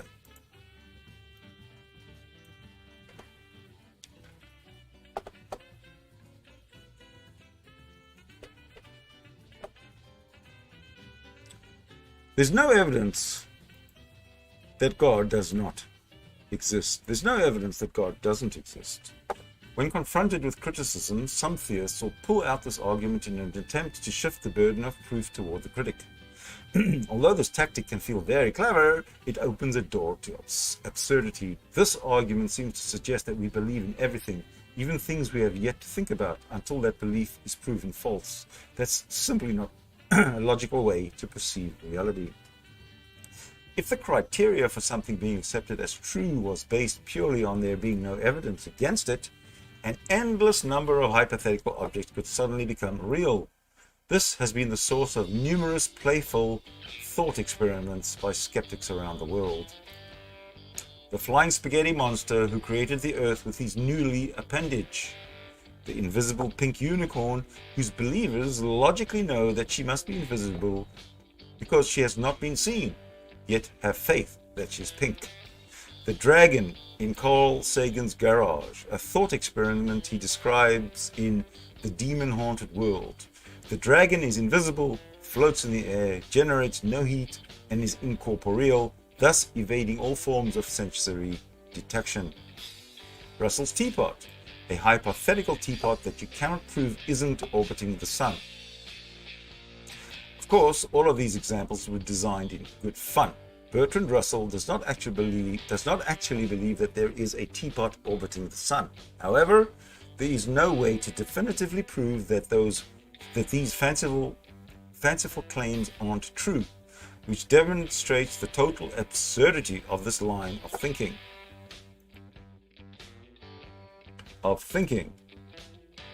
Ad hoc arguments. Carl Sagan's invisible dragon argument shows the futility of ad hoc arguments in explaining reality. An ad hoc argument is one that makes excuses to rationalize away the valid criticisms of an argument without any evidence to support it. When the claimant desperately wants something to be true, she'll often employ an ad hoc argument to counter any arguments to her claim. The dragon in Carl Sagan's hypothetical garage cannot be seen because it's invisible. A skeptic might press for evidence, but its footprints cannot be observed because it hovers in the air, and the dragon's invisible fire is heatless. A rationalization can be formed to explain the absence of any form of evidence. These rationalizations don't make the original claim true. Indeed, It's easiest to make ad hoc arguments about things that don't really exist because that frees you up to create increasingly fanciful arguments. When applied to theism, this ad hoc reasoning can be seen in the increasingly vague descriptions of God. The rationalizations discussed in the last chapter that God cannot be comprehended or described fall under the ad hoc fallacy. Such rationalizations make God so vague that it becomes impossible to refute the idea, but they get the claimant nowhere closer to proving his claim. Disbelief is not the same as belief in something else. Telling an atheist to prove that there is no God automatically assumes that this is what the atheist believes. While Gnostic atheists confidently believe that there are no deities, many other atheists are agnostic atheists. In other words, these people do not believe in any gods, but they do not claim to be certain that any gods do not exist. Gnostic atheists, meanwhile, do feel confident saying that no gods exist. Both are valid types of atheism. It is important to note that atheism and agnosticism are not mutually exclusive. To understand the difference between atheism and agnosticism, visit atheism-agnosticism.com. Lack of belief in deities is enough to classify someone as an atheist.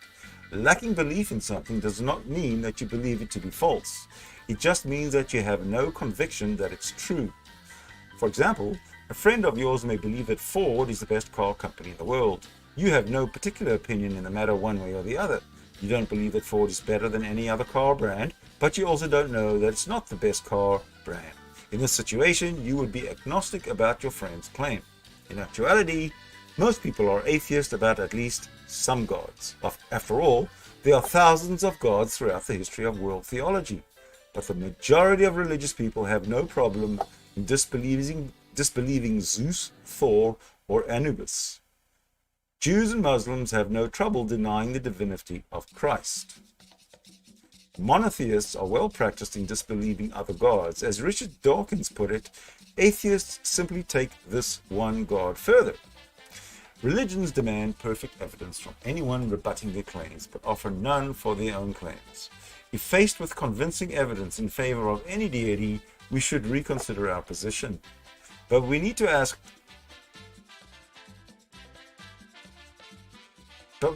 questions and go where the evidence leads us, rather than try to lead the evidence where we like. By questioning everything, we follow the evidence rather than trying to force the evidence to fit our presupposed conclusion. End of chapter 10.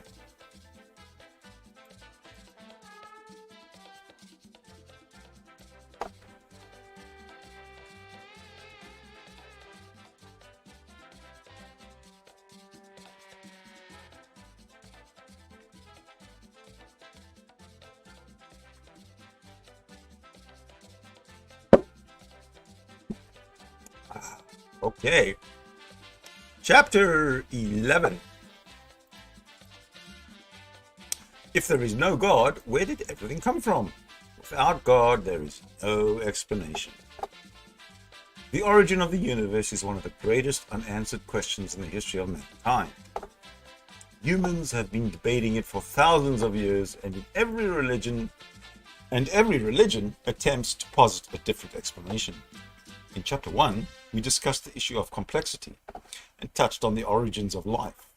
Questions about the origin of the universe, or indeed the origin of reality in general, are more challenging for science to tackle head-on. The simple answer is, we don't know.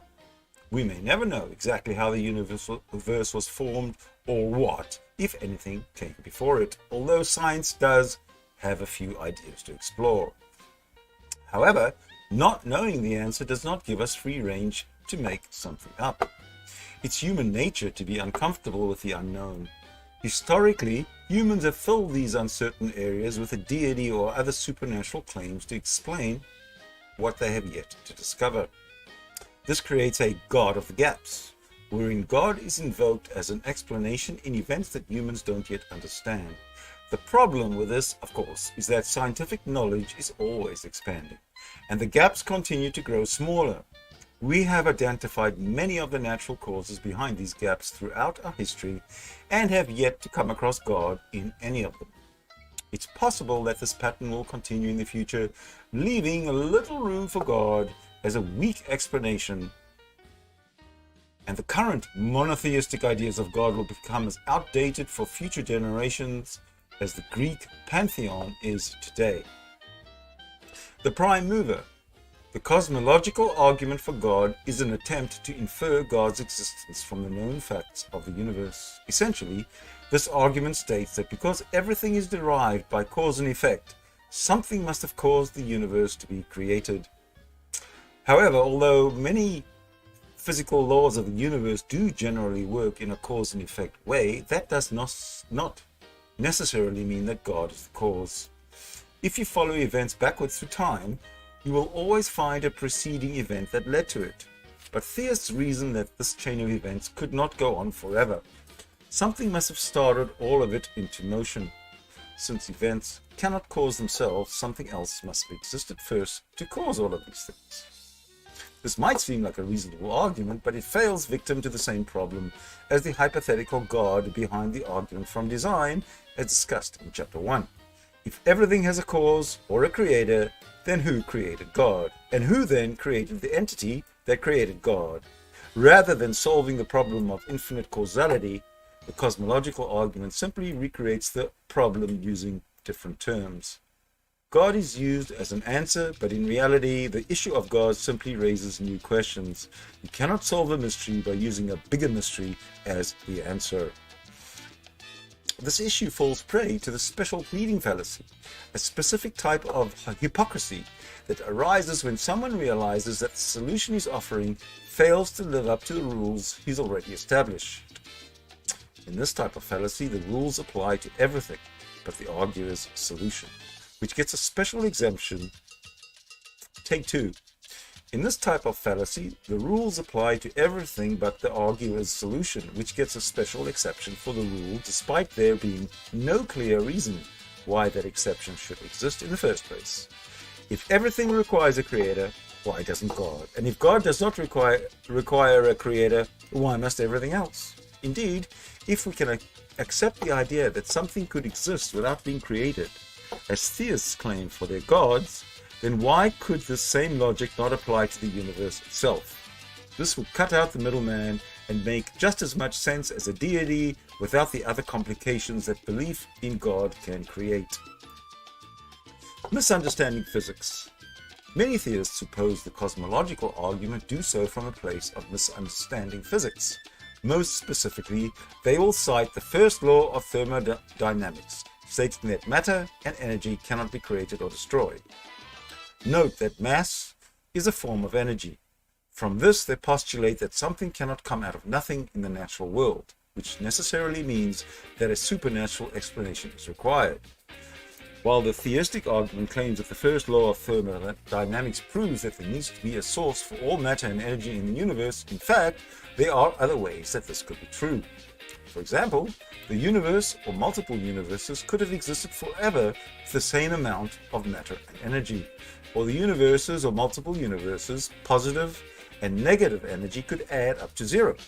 We simply don't yet know the complete workings and laws of the universe at this point in time, but that doesn't mean that we can fill in the gaps of our knowledge with God. In fact, if God can create matter and energy, why couldn't a natural process that we do not understand yet do the same as well?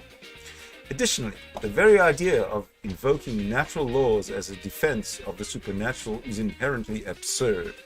If a deity truly existed who could break all natural laws and exist outside of reality, there would be no need for him to conform to the laws of physics. Requiring science to support your opinion about some things like thermodynamics while ignoring it when it disagrees with your other beliefs, like evolution, is a flagrant misappropriation of scientific principles. The cosmological argument says nothing about God. Even if we were to accept that the universe required some sort of prime mover or originating force, there is no evidence to suggest that this force must conform to. Take 2. Even if we were to accept that the universe required some sort of prime mover or originating force, there is no evidence to suggest that this force must conform to any of the traits generally attributed to a god. If indeed there were a creator, there's no reason why that creator should necessarily be intelligent or have any sort of consciousness at all. There is certainly no reason why that creator should in any way resemble the gods described by any of the world's religions. Note that there is also no evidence to suggest that this originating force must be supernatural or spiritual in nature to begin with. After all, an originating force may just as well be an event involving physical laws. Even if the cosmological argument were to be true in the sense of a prime mover, that claim does nothing whatsoever to prove the existence of a deity unless the definition of deity is confined purely to mean forces that created the universe. If that were the case, you could just as easily call electricity, gravity, or the strong nuclear force a god. The general definition of a god among religious people demands consciousness and intelligence in that god, and there is absolutely no evidence that such consciousness exists in any natural forces currently known to man. That brings to the end of chapter 11.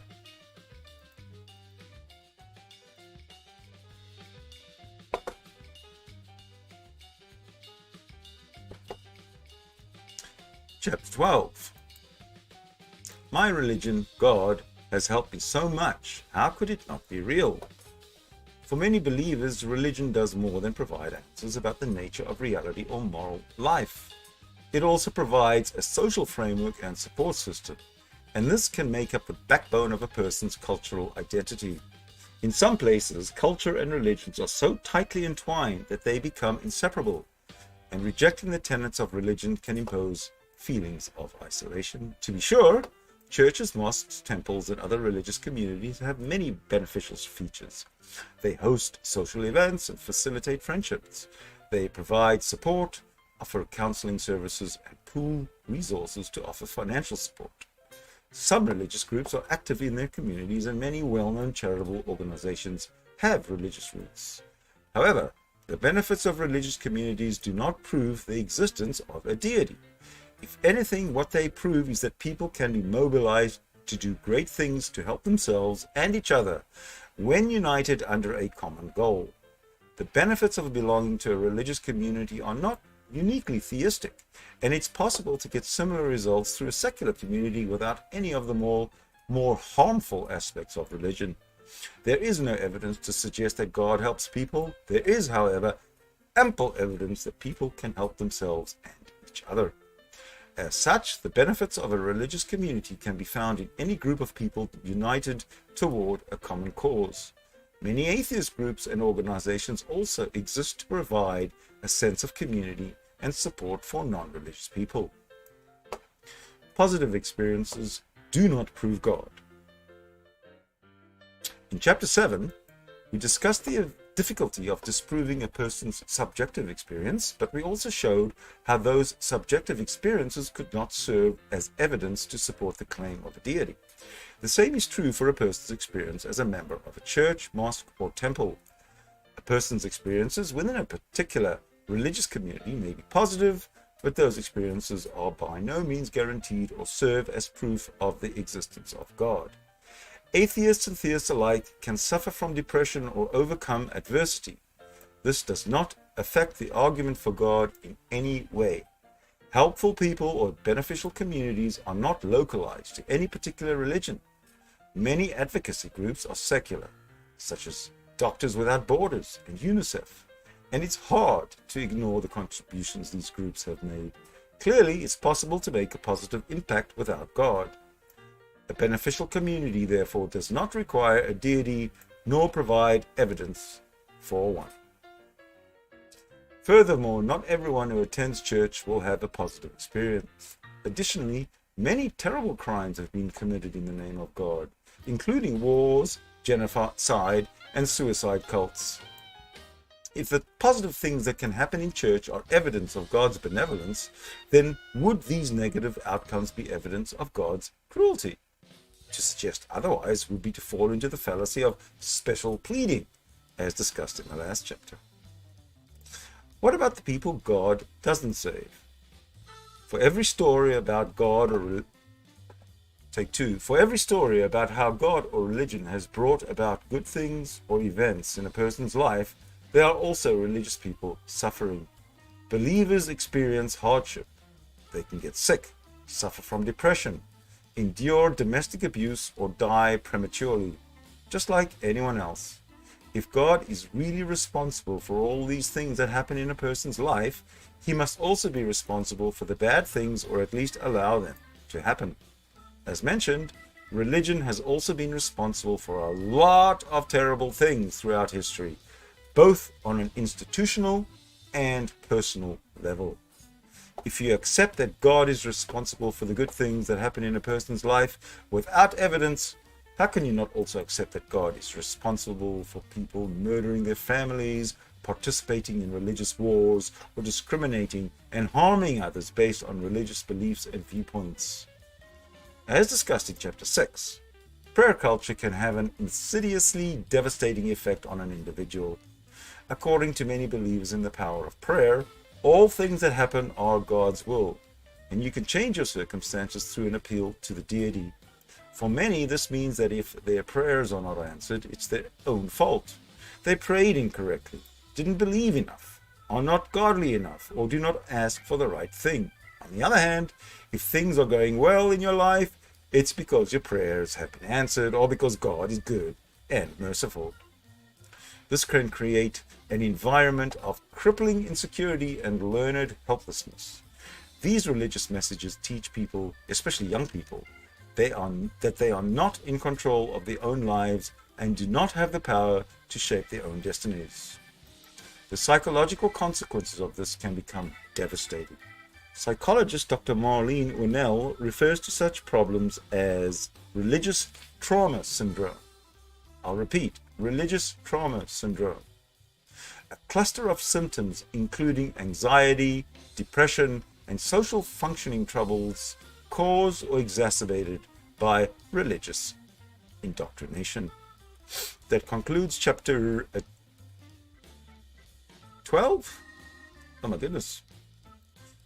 On to chapter 13.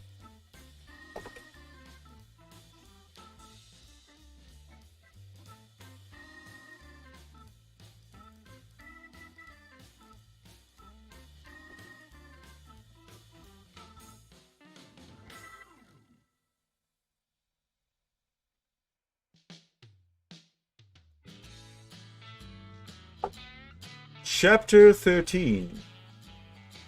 God is love. God is energy.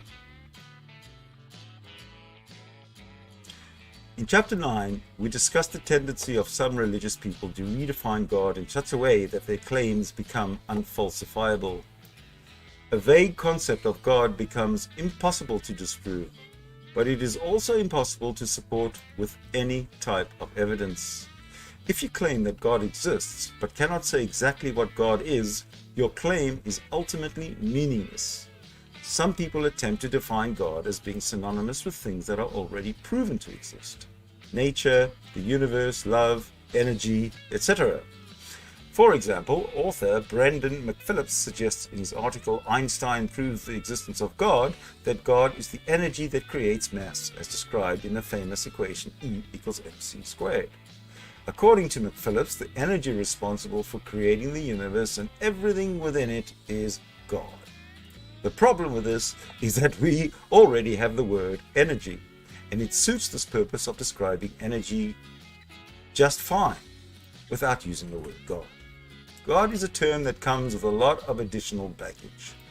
For most theists, God does more than create the universe.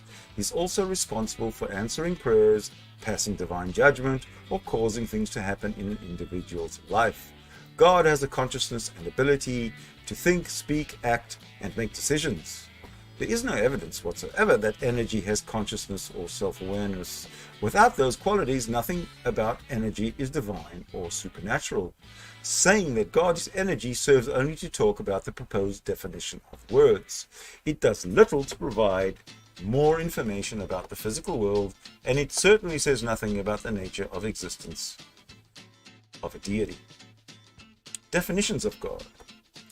There are several types of theists, each of them defining God in their own way, but all of them generally agreeing on some basic premises. Monotheists, like many Christians and Jews and Muslims, believe in a single supernatural, all-powerful deity. Polytheists, like Hindus, believe in multiple deities or a single deity who can take multiple forms, depending on the specifics of their particular belief system. In either case, when these people refer to God, they have something very specific in mind. For the three Abrahamic religions, Christianity, Islam, and Judaism, God is an all-powerful, benevolent deity who is responsible for creating and maintaining order in the universe. This deity is believed to play a role in every person's day-to-day life, answering prayers, performing miracles, and punishing sinners. Some people believe in God without subscribing to a particular religion or adhering to a specific definition as laid out by a religious text. Many such people are deists who believe in an intelligent supernatural being who created the world and established all of its natural laws. After that event, this impersonal deistic God plays no further role in the universe. He doesn't answer prayers, perform miracles, or have any effect on the lives of individuals or the things that happen in the universe.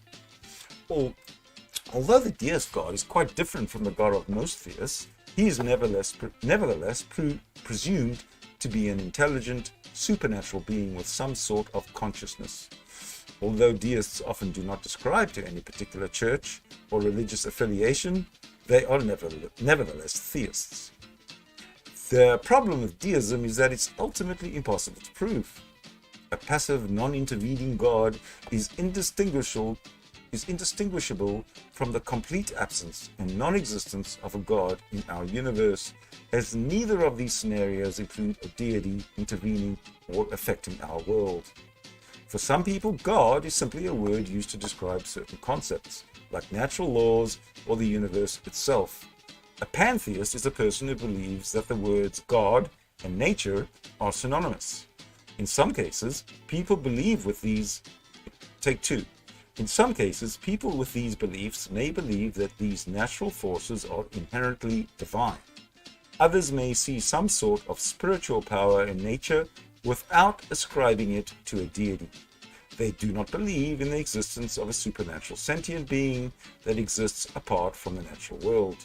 For these people, the usage of the word God is metaphorical, a poetic device used to ascribe a sense of spirituality or wonder to the natural world, not the name of any real deity.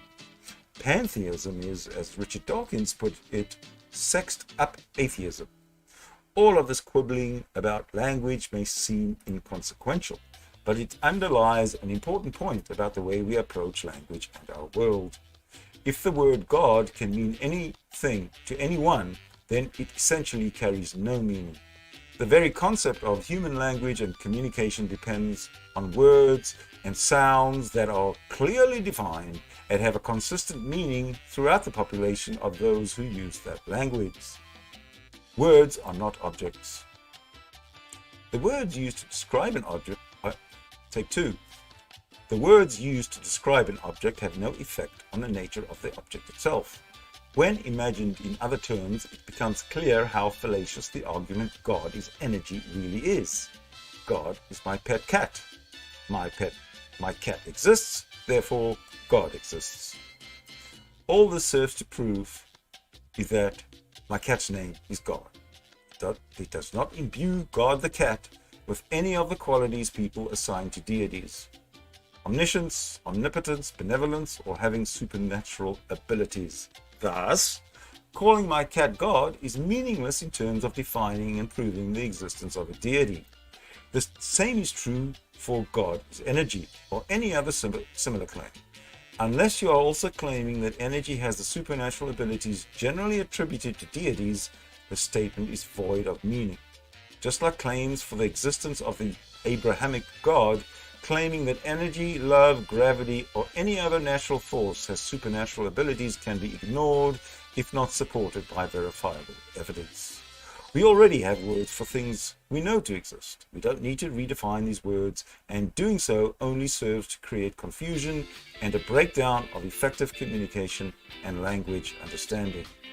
The word God can mean anything, but it has a generally accepted definition that people have used for thousands of years. If the word is to retain any meaning at all and not become completely useless, we must continue using it in the way it has always been defined, as the description of a conscious supernatural deity who created our world, or at least some major attributes of it and the rules that govern it. As illustrated throughout this book, there is no evidence whatsoever that an intelligent, supernatural entity exists.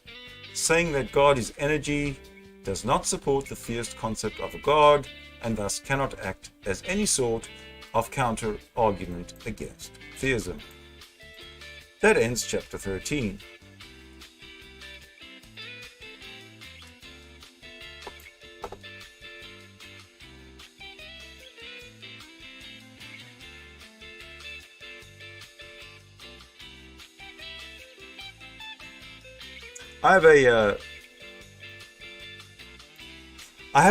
Excuse the darkness, but I have a request for Phantom Prophet. Please stop posting every minute. Do not force me to put a limit on the number of times you can post within a 60-second period. You are being very disrespectful to everybody else and discourteous to me. So stop that. Thank you. Now,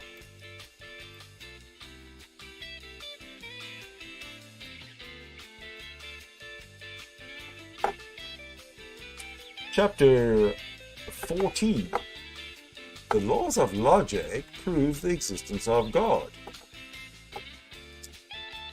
One relatively new counter-argument to atheism is the so-called transcendental argument for God, or TAG, as popularized by Matt S. of Christian Apologetics and Research Ministry. Although the transcendental argument for God, as displayed on the CAR website, is fairly new, the ideas behind it trace back at least as far as Immanuel Kant. Kant introduces the idea and structure of a transcendental argument using certain logical truths or laws that are universal, unchangeable, and absolute. What the transcendental argument actually says. From a philosophical standpoint, there are three logical absolutes. 1. Law of identity. Something is what it is and isn't what it is not. Something that exists has a specific nature. For example, an apple is that apple, and a rock is that rock. In other words, whatever is, is. 2. Law of non-contradiction.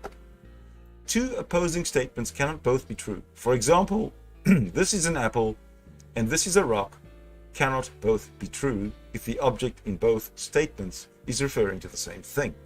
In other words, nothing can both be and not be.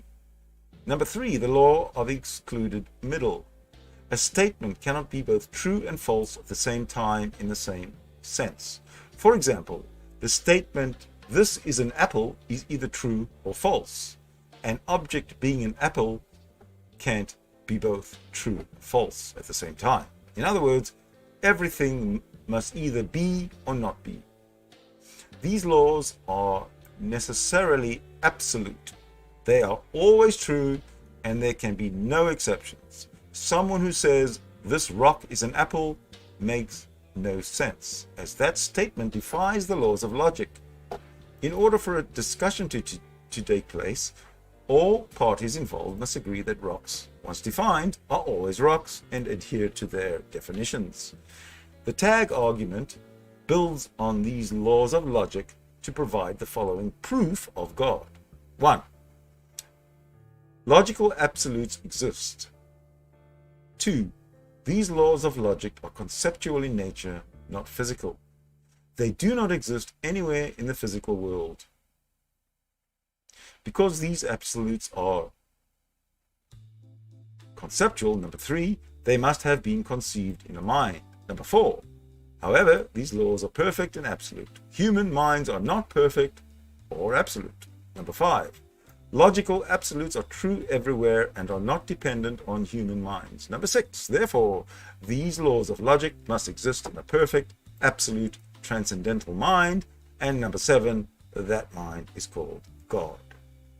Put in another way, logical absolutes must be the product of a mind, and these laws are absolute, so there must be an absolute mind behind them, with that mind being God. In order for a logical proof to work, 2 conditions must be met. The premises must be true, and the structure must support the premises to their logical conclusion. Structurally, the argument is logically sound. If every premise were true, then the outcome would also be true. However, as we shall see, the premises are not true, which invalidates the argument entirely. The fallacy of equivocation. The problem with the tag is that the laws of logic are descriptive, not prescriptive. In other words, the laws are simply a description of things we know to be true. The universe does not conform to logical absolutes because someone thought them up and is holding reality to that standard. These absolutes exist purely to describe patterns that we have observed as true in reality. To understand the difference between a descriptive and prescriptive law, consider this example. Gravity is a descriptive law. Isaac Newton didn't create gravity, it existed before he identified it and would have continued existing regardless of whether he had ever given it a name. The laws of gravity are simply observations made by scientists that explain natural processes. The traffic speed limit is a prescriptive law. It was created and enforced by people, and it's meaningless without such enforcement. If no one came up with a speeding limit or held people accountable for speeding, speed limits would cease to exist. In the same way, the laws of logic are descriptive. No one made them up or wrote them in a handbook somewhere for them to exist. They were simply observed as always being true. Rocks are always rocks because if a rock were anything else, it would cease to be a rock. Because the laws of logic are not prescriptive, they do not require the mind of a deity or any other mind to exist. Human minds can identify them and put them into words, but the phenomena these laws refer to... Oh crap, what happened? But the phenomena these laws refer to would continue to exist regardless of whether a deity or anyone else thought about them. I'm sorry, I have to do take 2 on this one. Human minds can identify them and put them into words, but the phenomena these laws refer to would continue to exist regardless of whether a deity or anyone else thought about them. Proponents of tag conflate the description of logical laws with the natural phenomena they refer to. Equating an object with its description is like equating a photograph of a car with the real thing. Although the photograph accurately depicts an image of the car, you cannot apply the qualities of the photo in accurately describing the real car. Otherwise, you might erroneously extrapolate that cars are flat and fit in the palm of your hand. The same is true for the laws of logic. The statement A equals A is a conceptual description of a physical property. The statement itself requires a mind to describe it. However, the physical property would remain true with or without a mind to conceive it. What this means is that these descriptions themselves are what is purely conceptual. But the laws they describe are not conceptual. What these laws refer to is the consistency of existence, which exists whether or not they're being described or identified by a mind. A rock is always a rock because it exists in reality. If there were no mind to observe the rock, it would still be a rock. Minds are necessary only take 2. Minds are necessarily only to describe that phenomenon, not to make it true. The fallacy of equivocation occurs because the tag argument uses logical absolutes in more than one sense. Logical absolutes, as described in step 1 of the tag argument above, are physical underpinnings of the universe. In step 2, they are the descriptions of those laws, like the photograph described earlier. Logical absolutes do exist. However, these laws are not conceptual in nature. We do not need any minds for them to exist. We only need minds to observe, understand, and express these laws. Furthermore, our perceptions of these laws are by no means perfect, unchanging, or absolute. Other flaws with the transcendental argument, even if the premises of tag were sound, the argument still leaves much to be desired as evidence of the existence of God. If you were to accept the premise that universal concepts require a universal mind to think of them, there is nothing to suggest what that mind might be like. In other words, the transcendent mind behind the rules of logic would not necessarily need to have any of the qualities commonly associated with deities, including benevolence, omnipotence, a role in the creation of the universe, and a source of morality. There is nothing in the transcendental argument to suggest that the hypothetical mind behind the rules of logic was capable of or responsible for anything other than conceiving of those laws. As such, it would fail to actually prove anything about the existence of deities or provide convincing reason to worship or attempt to create personal relationships with gods. That ends chapter 14. On to chapter 15.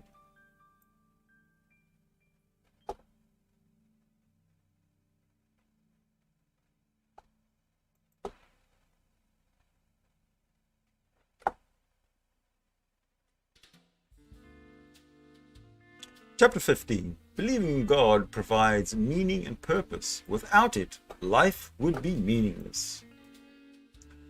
Religion, particularly organized religion, provides many people with a sense of purpose and community. As we discussed in chapter 12, religious communities can have many beneficial effects and often sit at the core of a person's cultural identity. But that does not make the claims of those religions true. In reality, religion itself does not assign meaning to an individual's life. Instead, individuals choose to give their lives meaning through the activities they pursue and the convictions they hold. Meaning can be found outside of religion, and seeking one's own meaning in life can be far more fulfilling than following the rules of an outside religious authority. Religious claims are not proof. There's a common thread running throughout many of the claims in this book. Believing in something does not make it true. Similarly, wanting something to be true does not affect its likelihood of actually being true. I might want to be a billionaire, but wanting it does not cause my bank account to swell.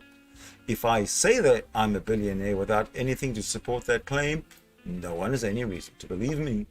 And if it turns out that I am not, in fact, a billionaire, then I'm either a liar or delusional. The same is true for religious beliefs. It doesn't matter whether believing in something makes you feel better about yourself or gives your life meaning. If there is no proof to substantiate those beliefs, they cannot act as evidence about the nature of reality. When a person says, without God, life has no meaning, what he's really saying is, I want to believe that life has meaning, and I can't imagine how that's possible without God. So I want to believe that God is real. While this desire is understandable, it's neither convincing nor necessary. It's possible to have a meaningful life without any religious convictions. And relying on religion to provide your life with significance can be psychologically damaging. When you seek validation and meaning from outside sources, you risk being failed by the same institution that previously gave meaning to your life. Moreover, the culture of religion can lead to identical group thinking and loss of objectivity. When actions are informed by beliefs, false beliefs can give rise to dangerous or harmful actions.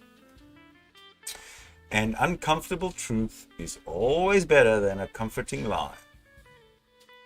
In order to indoctrinate their followers and secure obedience, religions frequently tear people down, creating an emptiness that must then be filled with Jesus, Allah, or any other deity. People are told that they are inherently bad or sinful, and that the only way to become good is by giving over control of their lives to faith.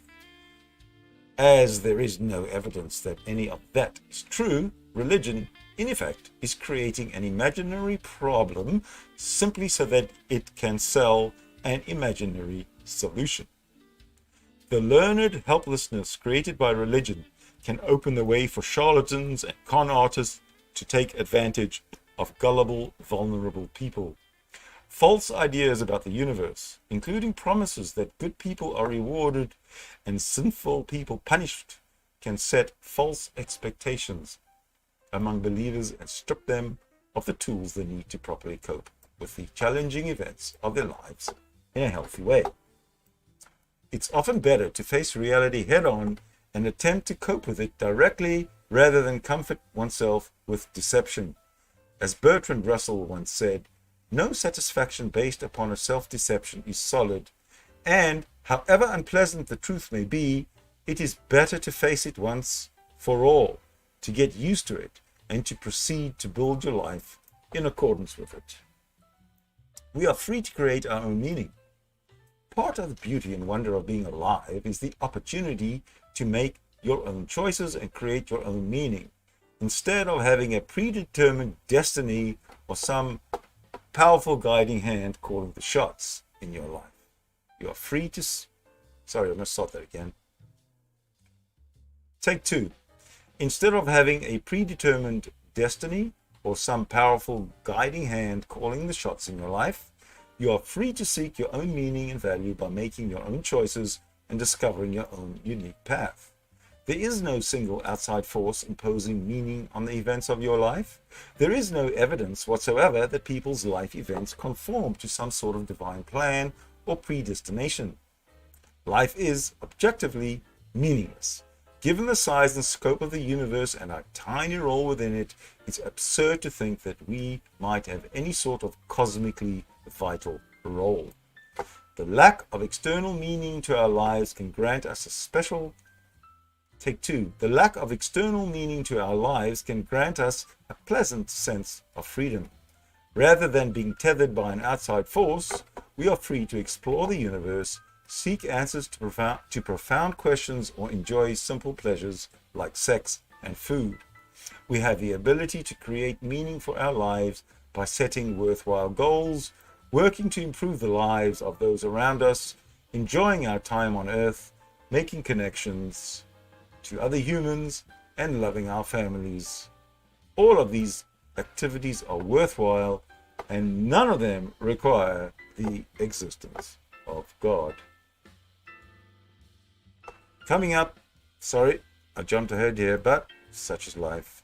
Coming up, chapter 16. That was the end of chapter 15, obviously.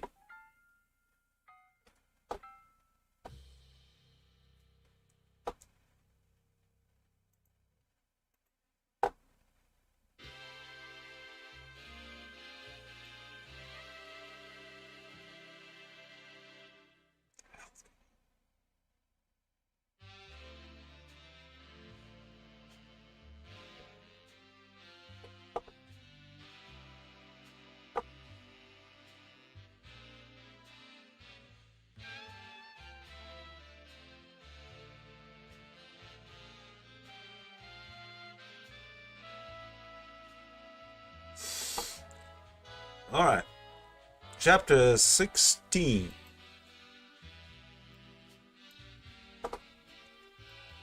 So many people died for God, religion. Surely it must be real. The study of world religions yields a bloody history.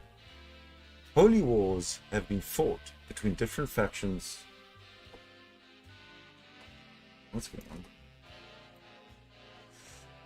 Holy wars have been fought between different factions of believers. Martyrs have willingly given up their lives for their religious beliefs. People have been sacrificed to appease angry gods. Victims have been tortured and killed in the name of religion. This history says more about the violent and hurtful aspects of human nature than it does about the existence of God. The fact is that certain people are always willing to sacrifice themselves for something they believe in, regardless of whether those beliefs are religious in nature or not. Dying in the name of religion is tragic and lamentable, but it does not prove that such actions are justified by the will of an existing deity. People will die for what they believe in. People have frequently been willing to risk their lives for political, religious, or cultural reasons through actions like hunger strikes, self-immolation, violent protests, and more. But logically, why would anyone choose to die or welcome death for reasons such as these? Many of these worldviews rely on belief systems that promote self-sacrifice as a method transcending death or a way to find greater purpose. These worldviews are sometimes religious, like the idea of an afterlife that renders mortal suffering irrelevant, or they may be secular, like the belief that one's actions can leave behind an immortal legacy by participating in a social cause. One theory offers an explanation for this common practice of assigning a greater meaning or notion of non-permanence to death: terror management theory. Essentially, the theory states that because humans are uniquely aware of their mortality, they create coping mechanisms to overcome the anxiety associated with it. Otherwise, people could live in constant, paralyzing fear of death. Therefore, humans create cultural worldviews that allow them to feel transcendent, or believe that they are part of something immortal. The key in this instance of a person welcoming death for a particular cause is that the person feels as though he is part of something greater than himself, and that his death will result in an eternity of immortal afterlife. This might explain suicide cults, where otherwise rational people are willing to commit mass suicide. In 1997, 39 people in the Heaven's Gate community died, believing that doing so would enable them to board a UFO that would save them from an imminent apocalypse. In the 1970s, Jim Jones pronounced himself a messiah and led more than 900 people to kill themselves. That so many people died through participation in these cults clearly does not mean that the claims of their founders were true. It could simply mean that these people were manipulated into feeling that they were part of something greater than themselves, and that their deaths could be especially meaningful in the context of that belief system. The reality of holy wars. The tendency of humans to be attracted to martyrdom can be easily exploited, and this is clearly a factor in many of the religious conflicts throughout history. War is a complex issue, and wars are rarely ever fought for just one reason. Even so-called holy wars can have non-religious motivations like revenge, politics, or obtaining resources from neighboring communities. Yet religion plays a vital role in the recruitment and motivation process. It is far easier to recruit troops willing to die for a cause if that cause seems particularly transcendent. People might be unwilling to risk their lives for commercial success, but they might be more willing if they believe they are promoting an ideology or acting on a deity's will. It is also likely easier to convince someone to die for a cause if they believe that their earthly death is only the beginning of a blissful and eternal afterlife. After all, dying isn't such a big deal if you're not really dying. In a conflict between two religions, at least one side would necessarily have to be wrong. They could not both be right, as each individual religious belief system is unique. Since fatalities exist on all sides of every conflict, there is no indication that a deity is overseeing these battles or choosing sides. People of many different religions have died for their religious beliefs. Martyrs come from Christianity, Islam, Hinduism, and other religious backgrounds, and all of them believe that theirs is the right cause. They can't all be right, at least some martyrs must have died in vain. Mollified by a belief in an afterlife of some sort of cosmic reward, people are willing to waste or sacrifice their lives. With no evidence for an afterlife, we should recognize the true value of our current lives as our one and only shot at happiness. Wasting it on unfounded claims and ancient myths is an absolute tragedy. That ends chapter 16.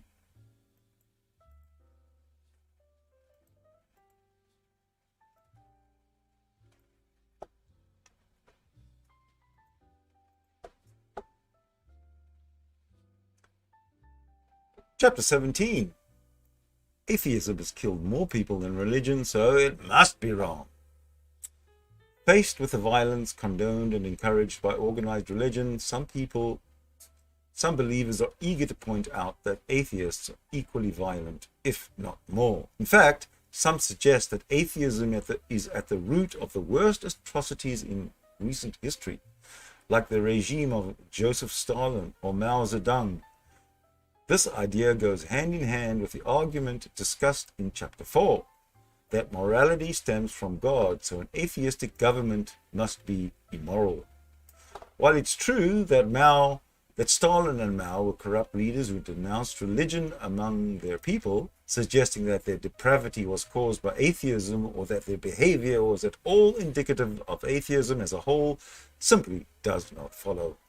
Similarly, the idea that atheism is somehow uniquely responsible for despotism is clearly false.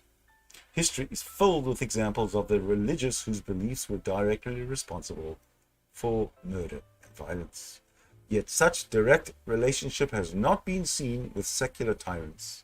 If anything, non-religious dictators themselves act more like religious zealots, elevating themselves as deities in the cult of personality they've developed. Atheism has no doctrines. The violence within Christianity or Islam can often be traced back to the teachings of those religions because it is embedded in the ideology of the religions themselves. Even though war and violence in the name of God are often motivated by non-religious ambitions, such as political and territorial gain, religions in such cases are often used as an excuse for justifying such acts, disguising their intentions as holy and recruiting armies of people who would not have been willing to risk their lives for purely secular causes.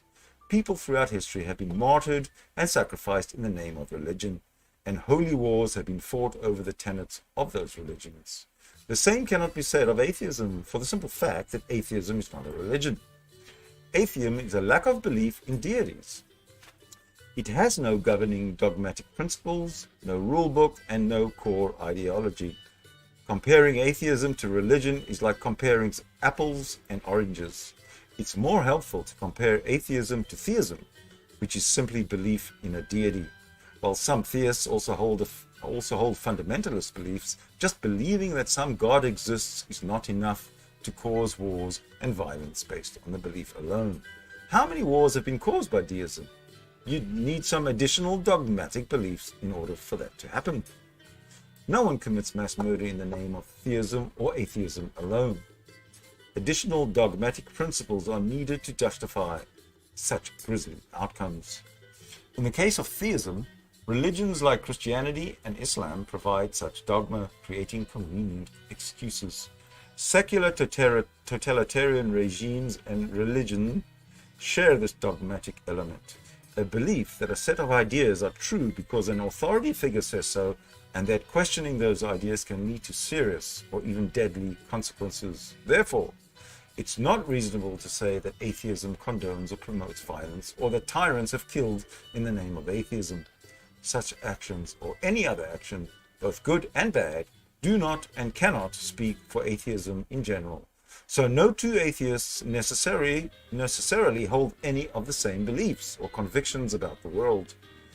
The only thing held in common between all atheists is a lack of belief in deities. This means that some atheists are undoubtedly unkind, aggressive, and violent. It also means that some atheists are kind, friendly, and peaceful. Any type of person can be an atheist, just as any type of person can be not interested in golf. Just because some non-golfers are jerks doesn't make not golfing bad, any more than atheism can be blamed for the behavior of a handful of atheists. If you're trying to make a decision about whether you believe in God based on how a certain non-believer you know acts, you're using flawed reasoning. For the same reason, not all religious people are bad or cruel individuals. Yet the practice of violence and war is deeply embedded in many religious ideologies. It is therefore best to examine your views about God or other religious beliefs by evaluating the evidence provided for such claims, not based on the behavior of people who do or do not accept it as truth. Excuse me.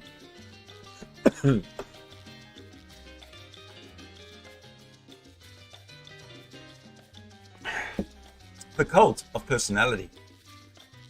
It's true that the tyrannical communist regimes of Mao and Stalin were opposed to religion, with religious belief discouraged and punished under their rule. This had less to do with atheism and more to do with the threat of religion as competition with their own tyrannical plans.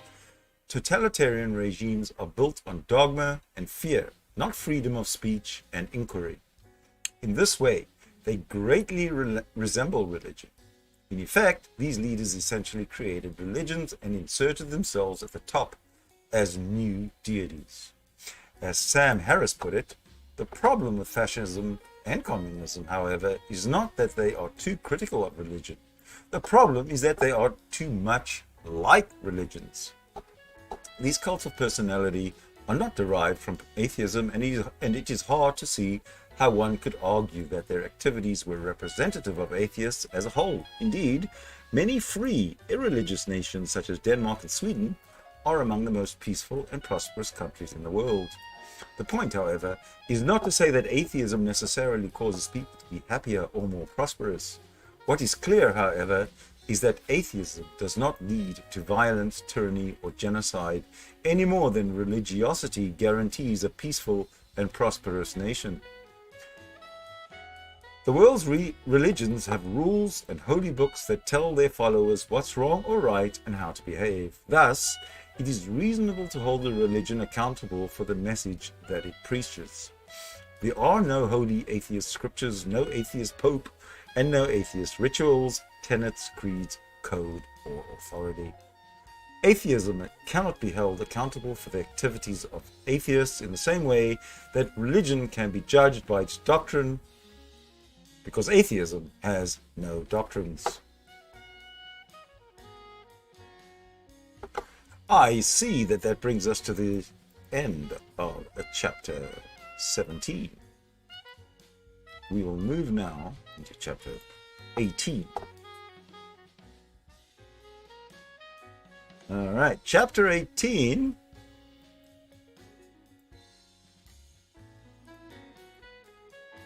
You'll become a believer when you're desperate for God's help. According to the conventional wisdom of many believers, atheists frequently find themselves... Take two. According to the conventional wisdom of many believers, atheists frequently find themselves pulled toward God during times of stress. And they've come up with clever aphorisms to describe the phenomenon like, there are no atheists in foxholes, or only an atheist until the plane starts to fall. The idea behind this is that it's easy to be an atheist when your life is going well, but once you experience hard times, you'll believe in God, or at least hope that He is real.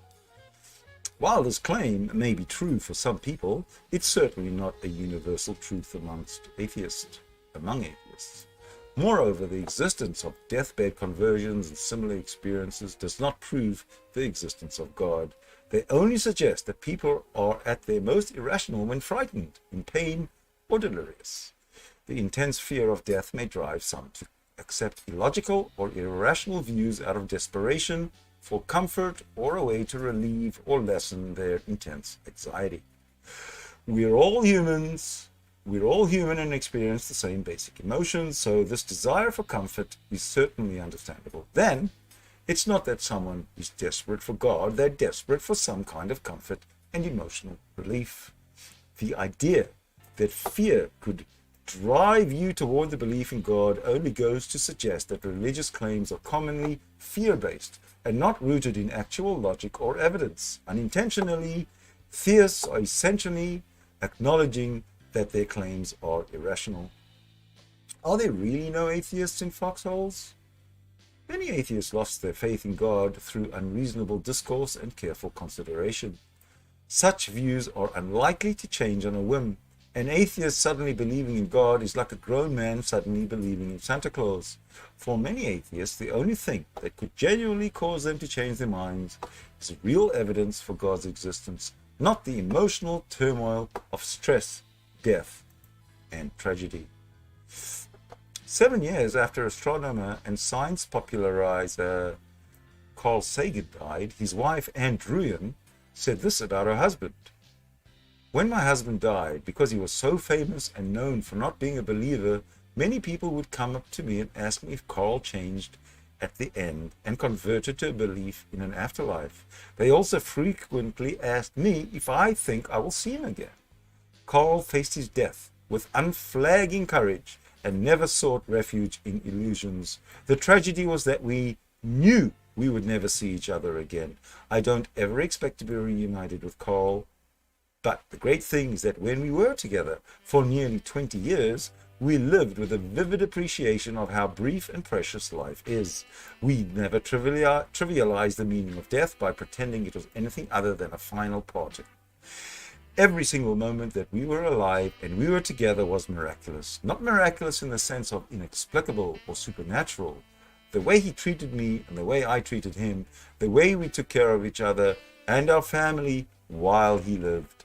That is so much more important than the idea I will see him someday. I don't think I'll ever see Carl again, but I saw him. We saw each other. We found each other in the cosmos, and that was wonderful. Prior to his death, journalist and literary critic Christopher Hitchens stated in an interview with Anderson Cooper on CNN that if he had any deathbed conversion, it would be the product of delirium.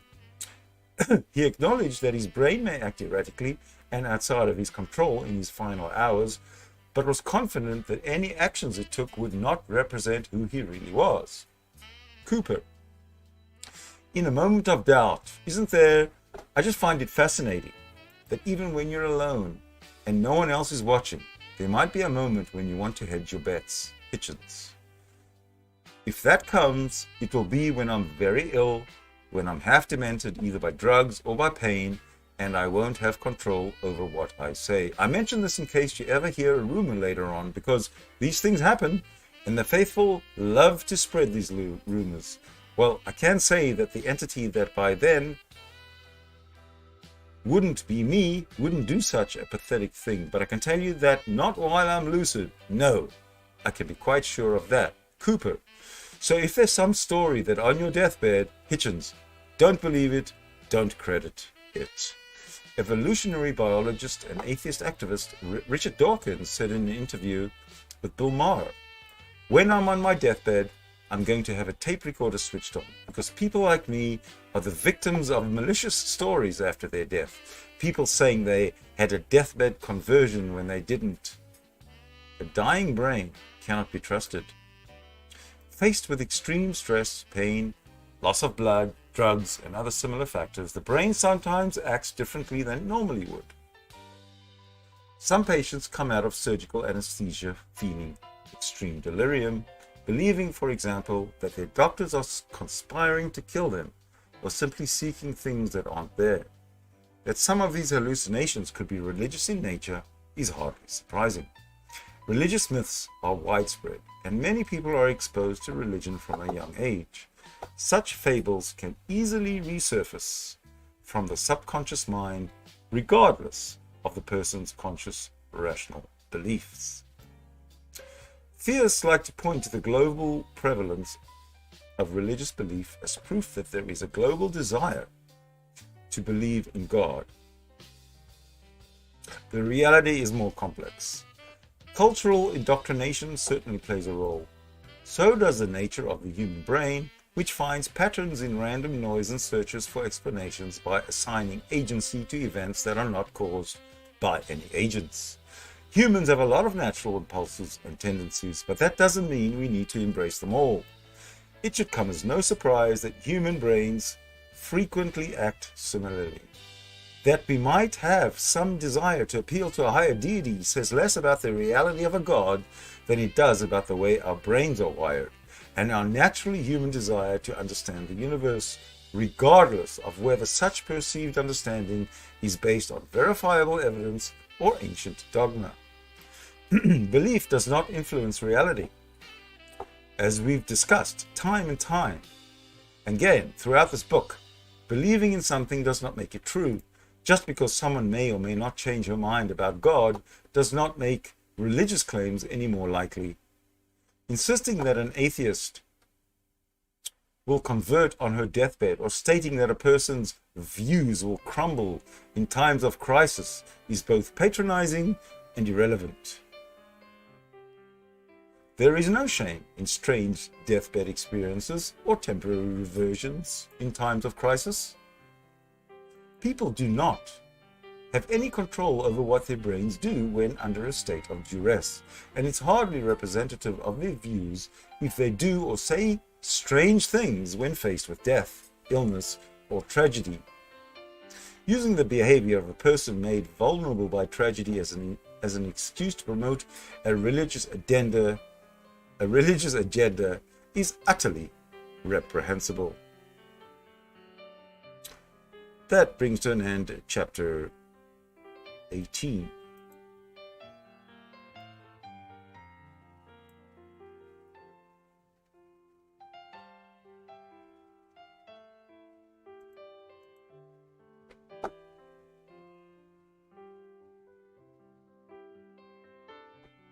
Chapter 19.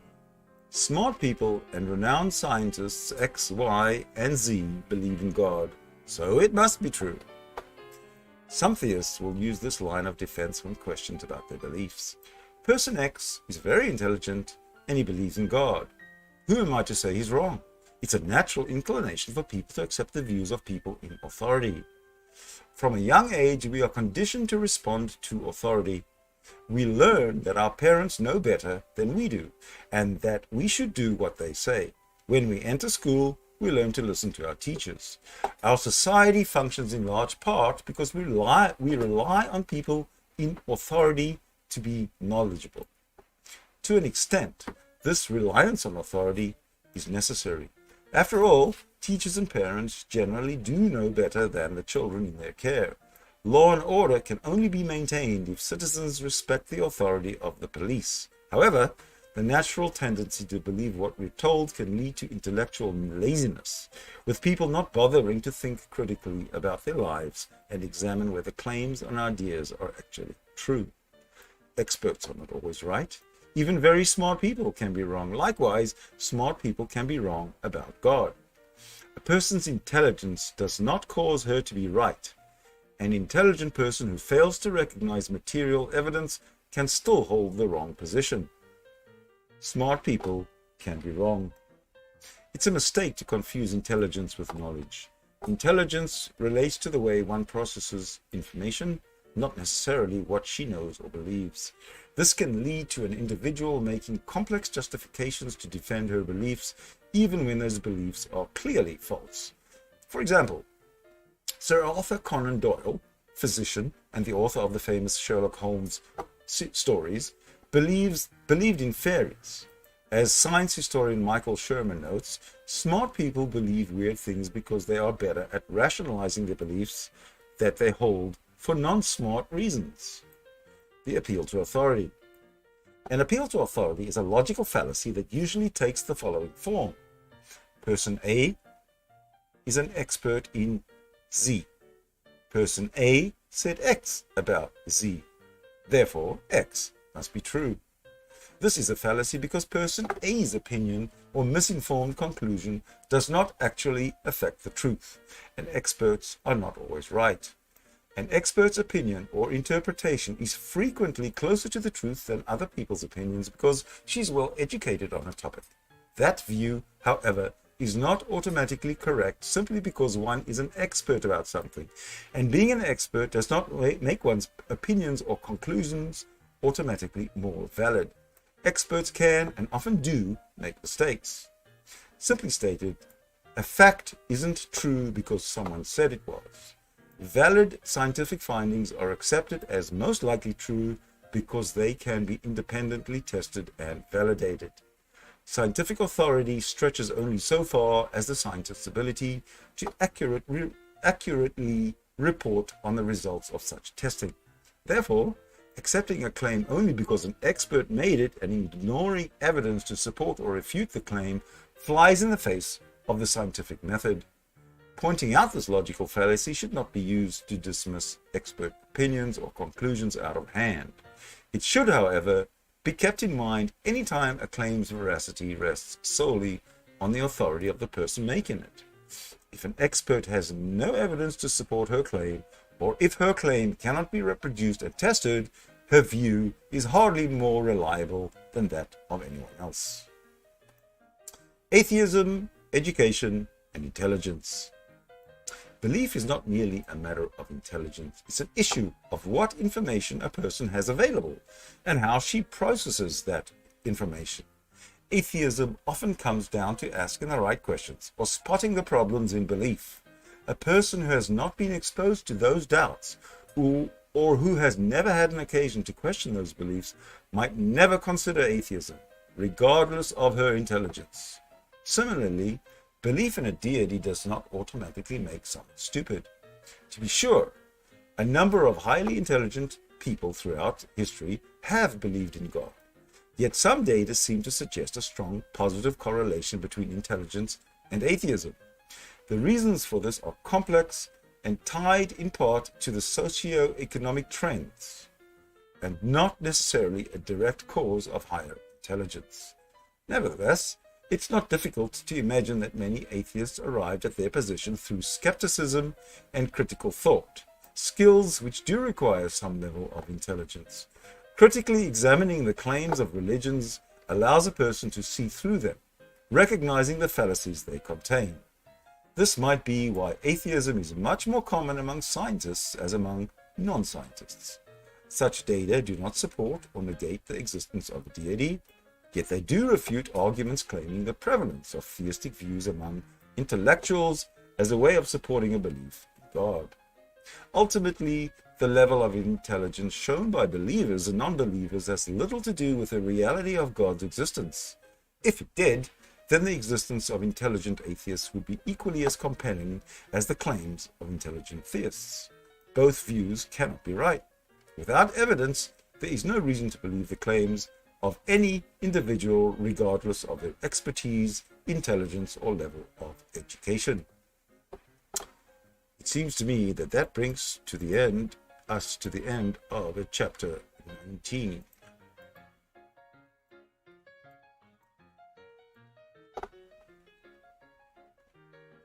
Chapter 20. How can we really know anything? Extreme skepticism is a form of philosophical skepticism that considers it impossible to believe anything. Where atheists claim that we have not proved that God exists, an extreme skeptic would say we cannot prove that anything exists. Some would take this to imply that God's existence and non-existence are equally likely. At its mildest, extreme skepticism raises the question of whether any particular view can be proven or considered objectively correct. In its strongest form, such skepticism can lead to a total rejection of the physical world. As a philosophical quandary, skepticism of this kind has existed for thousands of years. How can we know anything? Before showing why this argument cannot be used to counter atheism, it helps to understand exactly what is meant by skepticism in this sense. The reason that some claim that true knowledge is impossible is because we are limited by our senses and experiences, which are ultimately subjective. We perceive reality through our senses and think about it with our brains, and it's impossible to know for sure whether these senses are actually trustworthy. For example, consider the color blue. We understand scientifically that the color is caused by a specific wavelength of light bouncing off an object, and we can measure the length of waves to determine whether a color can be classified as blue. We cannot, however, say with absolute certainty that the color we perceive as blue actually looks like the same. Take two. We cannot, however, say with absolute certainty that the color we perceive as blue actually looks like the same. Take three. We cannot, however, say with absolute certainty that the color we perceive as blue actually looks the same to anyone else. Because we cannot see through other people's eyes, we can't know for sure how colors look to them. Indeed, it's possible that we do not even really exist and that there is no such thing as reality. We could all be brains in vats hooked up to a computer simulation.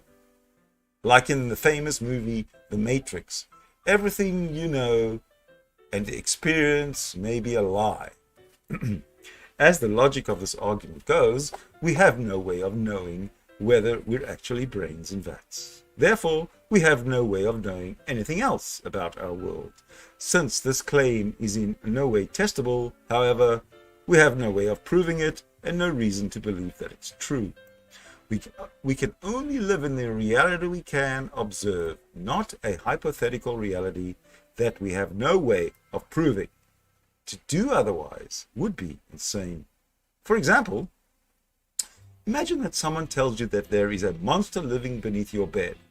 You can never know that he's there, however, because he is invisible, makes no noise, and leaves no trace of his existence.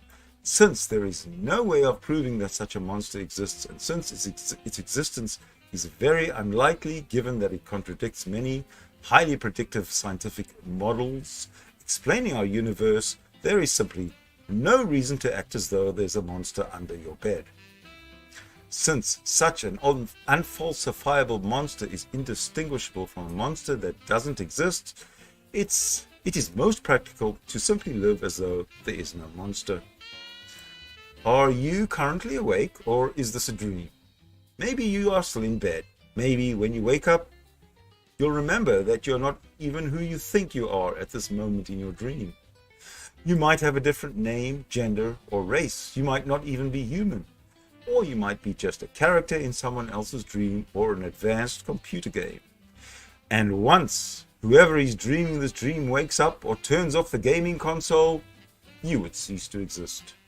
You can't prove any of this is not true. But would it be unreasonable to make any decisions based? Take two. You can't prove any of this is not true. But would it be unreasonable to make any decisions based on these or the unlimited number of other unfalsifiable claims? We do not require absolute certainty about our world. We can act on the information available to us, making the best choice possible with what we can know with some, but not an absolute level of certainty. Such levels of certainty are sufficient for us to act upon. Science doesn't claim to have absolute certainty about the world. It creates models that provide the best explanation based on the available evidence. If additional evidence is found, the model can be changed. Religious claims should stand up to the same scrutiny as scientific ones. Claims should be testable, repeatable, and falsifiable. If there is no way to test whether a claim is true, there is no reason to live as though it is. Beliefs can be justified. We have no choice but to live in reality and obey the laws that govern it as they are perceived.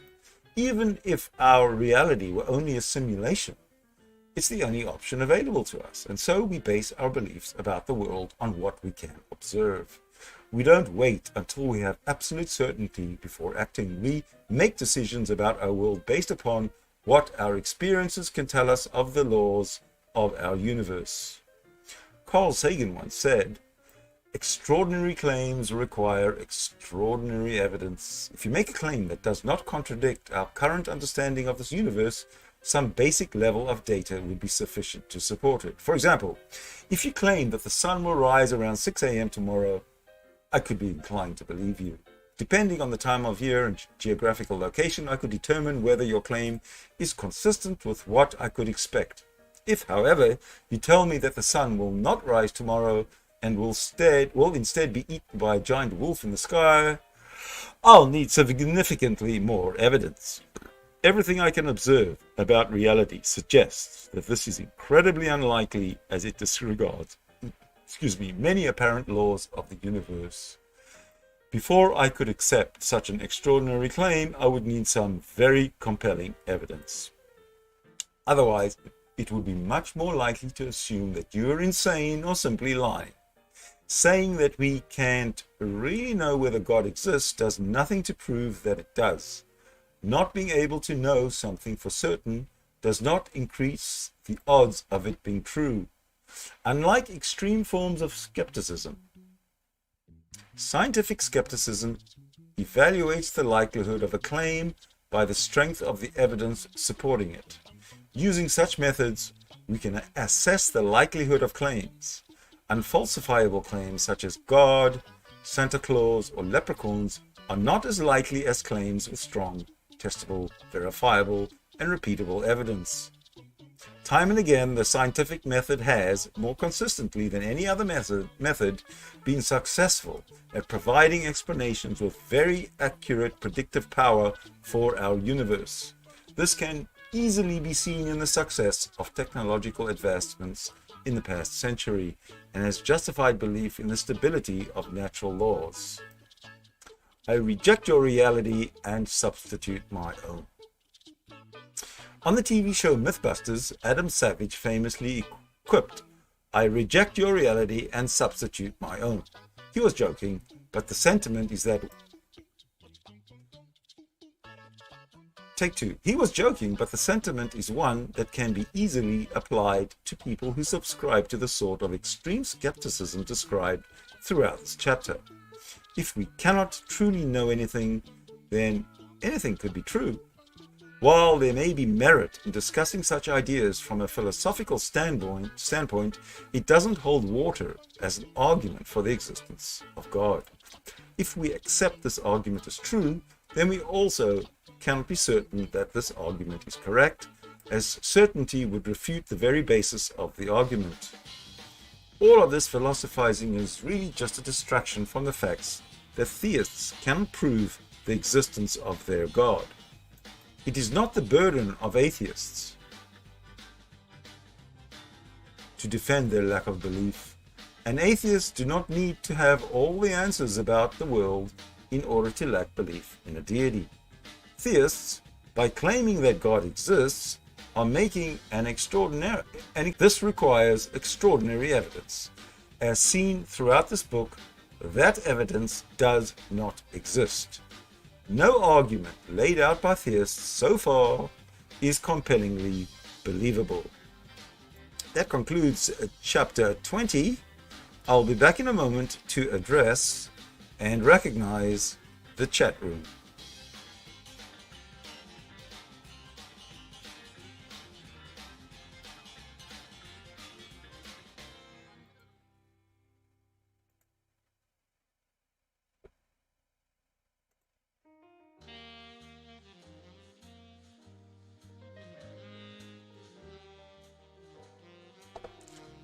One moment, please.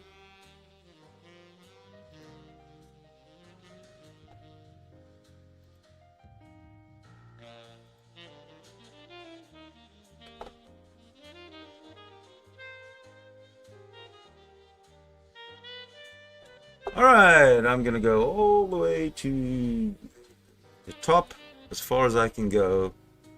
I'm going to bring it in to the chat here. I'm also going to shine a light on myself and do something like that. Maybe even just do that. And I am here. All right, people, let me address what I see. Well, it seems that the prolific chatter is a somebody by the name of Phantom Prophet. And all I can say to you, Phantom Prophet, is go Gunners! Well, let me read a little bit of what he's got to say. Science will only ever work out our time and space, and at best will only ever work out how we came into being.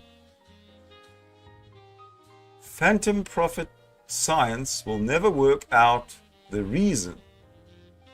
Science will never work out the reason we came into being. You don't know that. The why and the reason we came into being is all that matters. In fact, reason is all that makes matter matter. Nonsense. That's bullshit. Show me evidence of that. Reason is what makes matter matter? You're insane. The reason why we came into being will always be separate from science and will forever be a matter for theology. Again, specious statement. Where's your evidence? Come on, give us some evidence. Where our minds are allowed to think freely and explore possible reasons for our being there. Have faith in yourself and you might find that ultimate reason for being. All of those attributes prescribed to atheism also apply to theism. Again, your argument against God is based on religion. Have you not been listening? I've been going here at this for fucking almost 3 hours. At least you could have listened to me. You know what I mean? Again, your argument against God is based on religion. Religion is well known to be a perverted view of what God is and what our purpose is to suit other human beings. I don't understand that at all. You're mumbling, rambling. Any true questioner of God would ignore religion, of course, because it's obvious religions have been made by man to serve man by man. Yeah, well, that's obvious.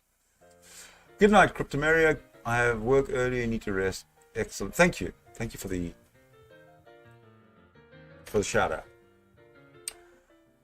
Arguing against the possibility of God based on religions is like making a strawman argument against God because some kid licking a window on a bus said something which is obviously not true.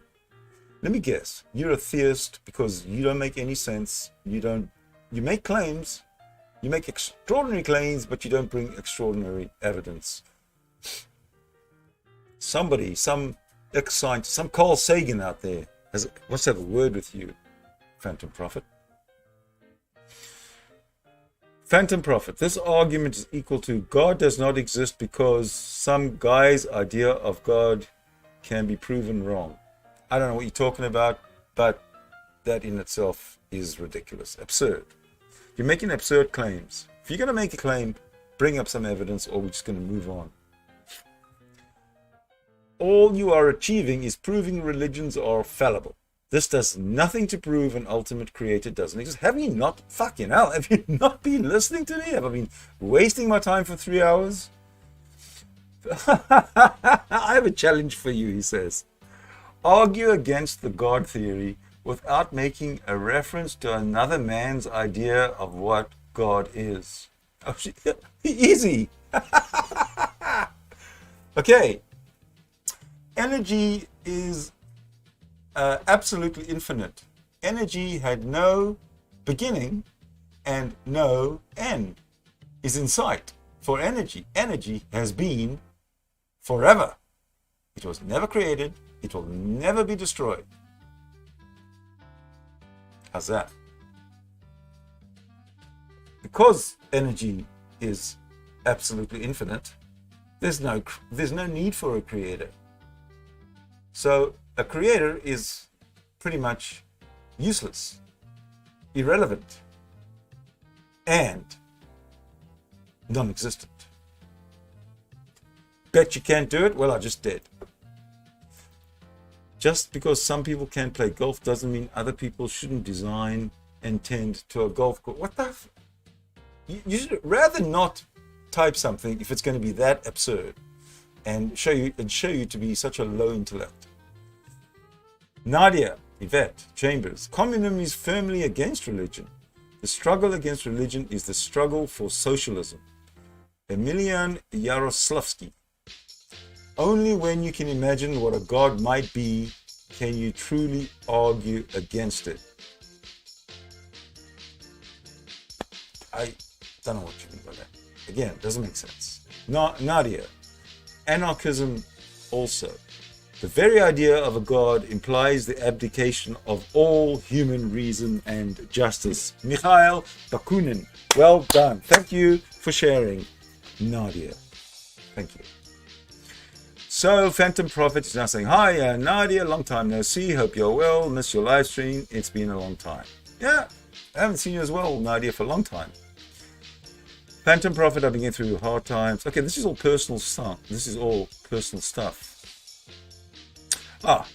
Phantom says, you are so wrong, Nadia. The idea of God doesn't abdicate reason. It invokes reason. God is the reason behind the creation. Without reason and purpose, nothing matters. Where do you come up with all this nonsense? Aren't you ashamed of yourself? And don't you wish you could have a delete? But you could. You could have deleted any of these messages before we got to see them. Once you realize how absurd they were. And Nadia quite rightly says, what on earth? Argument from malapropism? Yeah. Okay, not an argument, Phantom says, not an argument from anything I read in a book, just an argument from basic logic of the heart and mind. I don't think so. I think you don't know what logic is, Phantom. If you argue for the existence of a God, and you provide zero evidence and have zero supporting claim, zero supporting documents, archaeology, anything, then you just have nowhere to go other than to lose the argument, which you've lost because I explained it all in the book. All right, so Phantom says, what is on earth is beneath and outside the realm of whatever made us and transferred energy from its realm into this realm. This is nonsense. Good.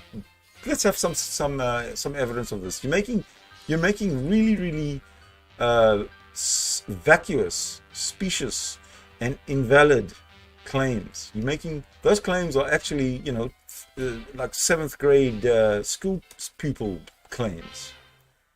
Nonsense. Did you get through grade 7? I hope so. Nadia, Sydney Winston, ever read Atheism, a Philosophical Justification by Michael Martin? Nadia, I don't know if I've read that book. I have a book on my bedside table that might be that book. I will confirm it, and at some point I will let you know if I've. At this point, I haven't read the book, but it's on a bedside table, and it might be this book. I just don't remember because it's been sitting there for a while, and I haven't gotten around to it. Okay. Oh, Nadia, I'm so sorry. Your health has seriously declined. You know what? 10 years ago, Nadia. Actually, let me get a better screen. This one. 10 years ago, Nadia, I remember being on Google Hangouts with you, and you were suffering medical issues at the time. You made it quite plain and clear to me and others that if you didn't get the medication that you need to take, you only had 2 weeks to live. You were always 2 weeks away from death if your medications weren't supplied. 10 years on, right now, I'm hearing that your health is seriously declined. I'm really sorry about that. Maybe you can elaborate if you want, but not now. Phantom, I spoke to the pagan dude recently and asked about you. Yes. Okay, that's got nothing to do with nothing to do. Okay, it looks like that's about the end of the discussion about what's going on the topic anyway. So what I'm going to do is I'm going to say that this is a done deal. We are over. I was looking for something specific here. Give me one moment. Looking for something specific.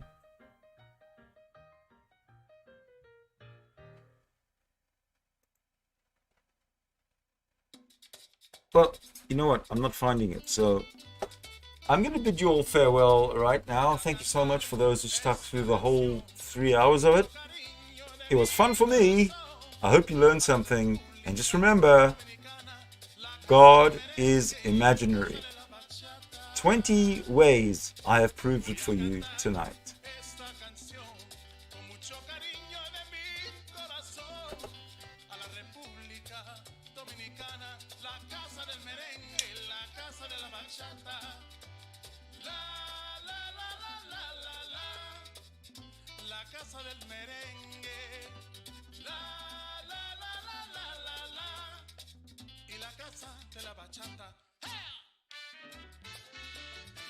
Thank you so much for watching. We will see you in my next stream or video.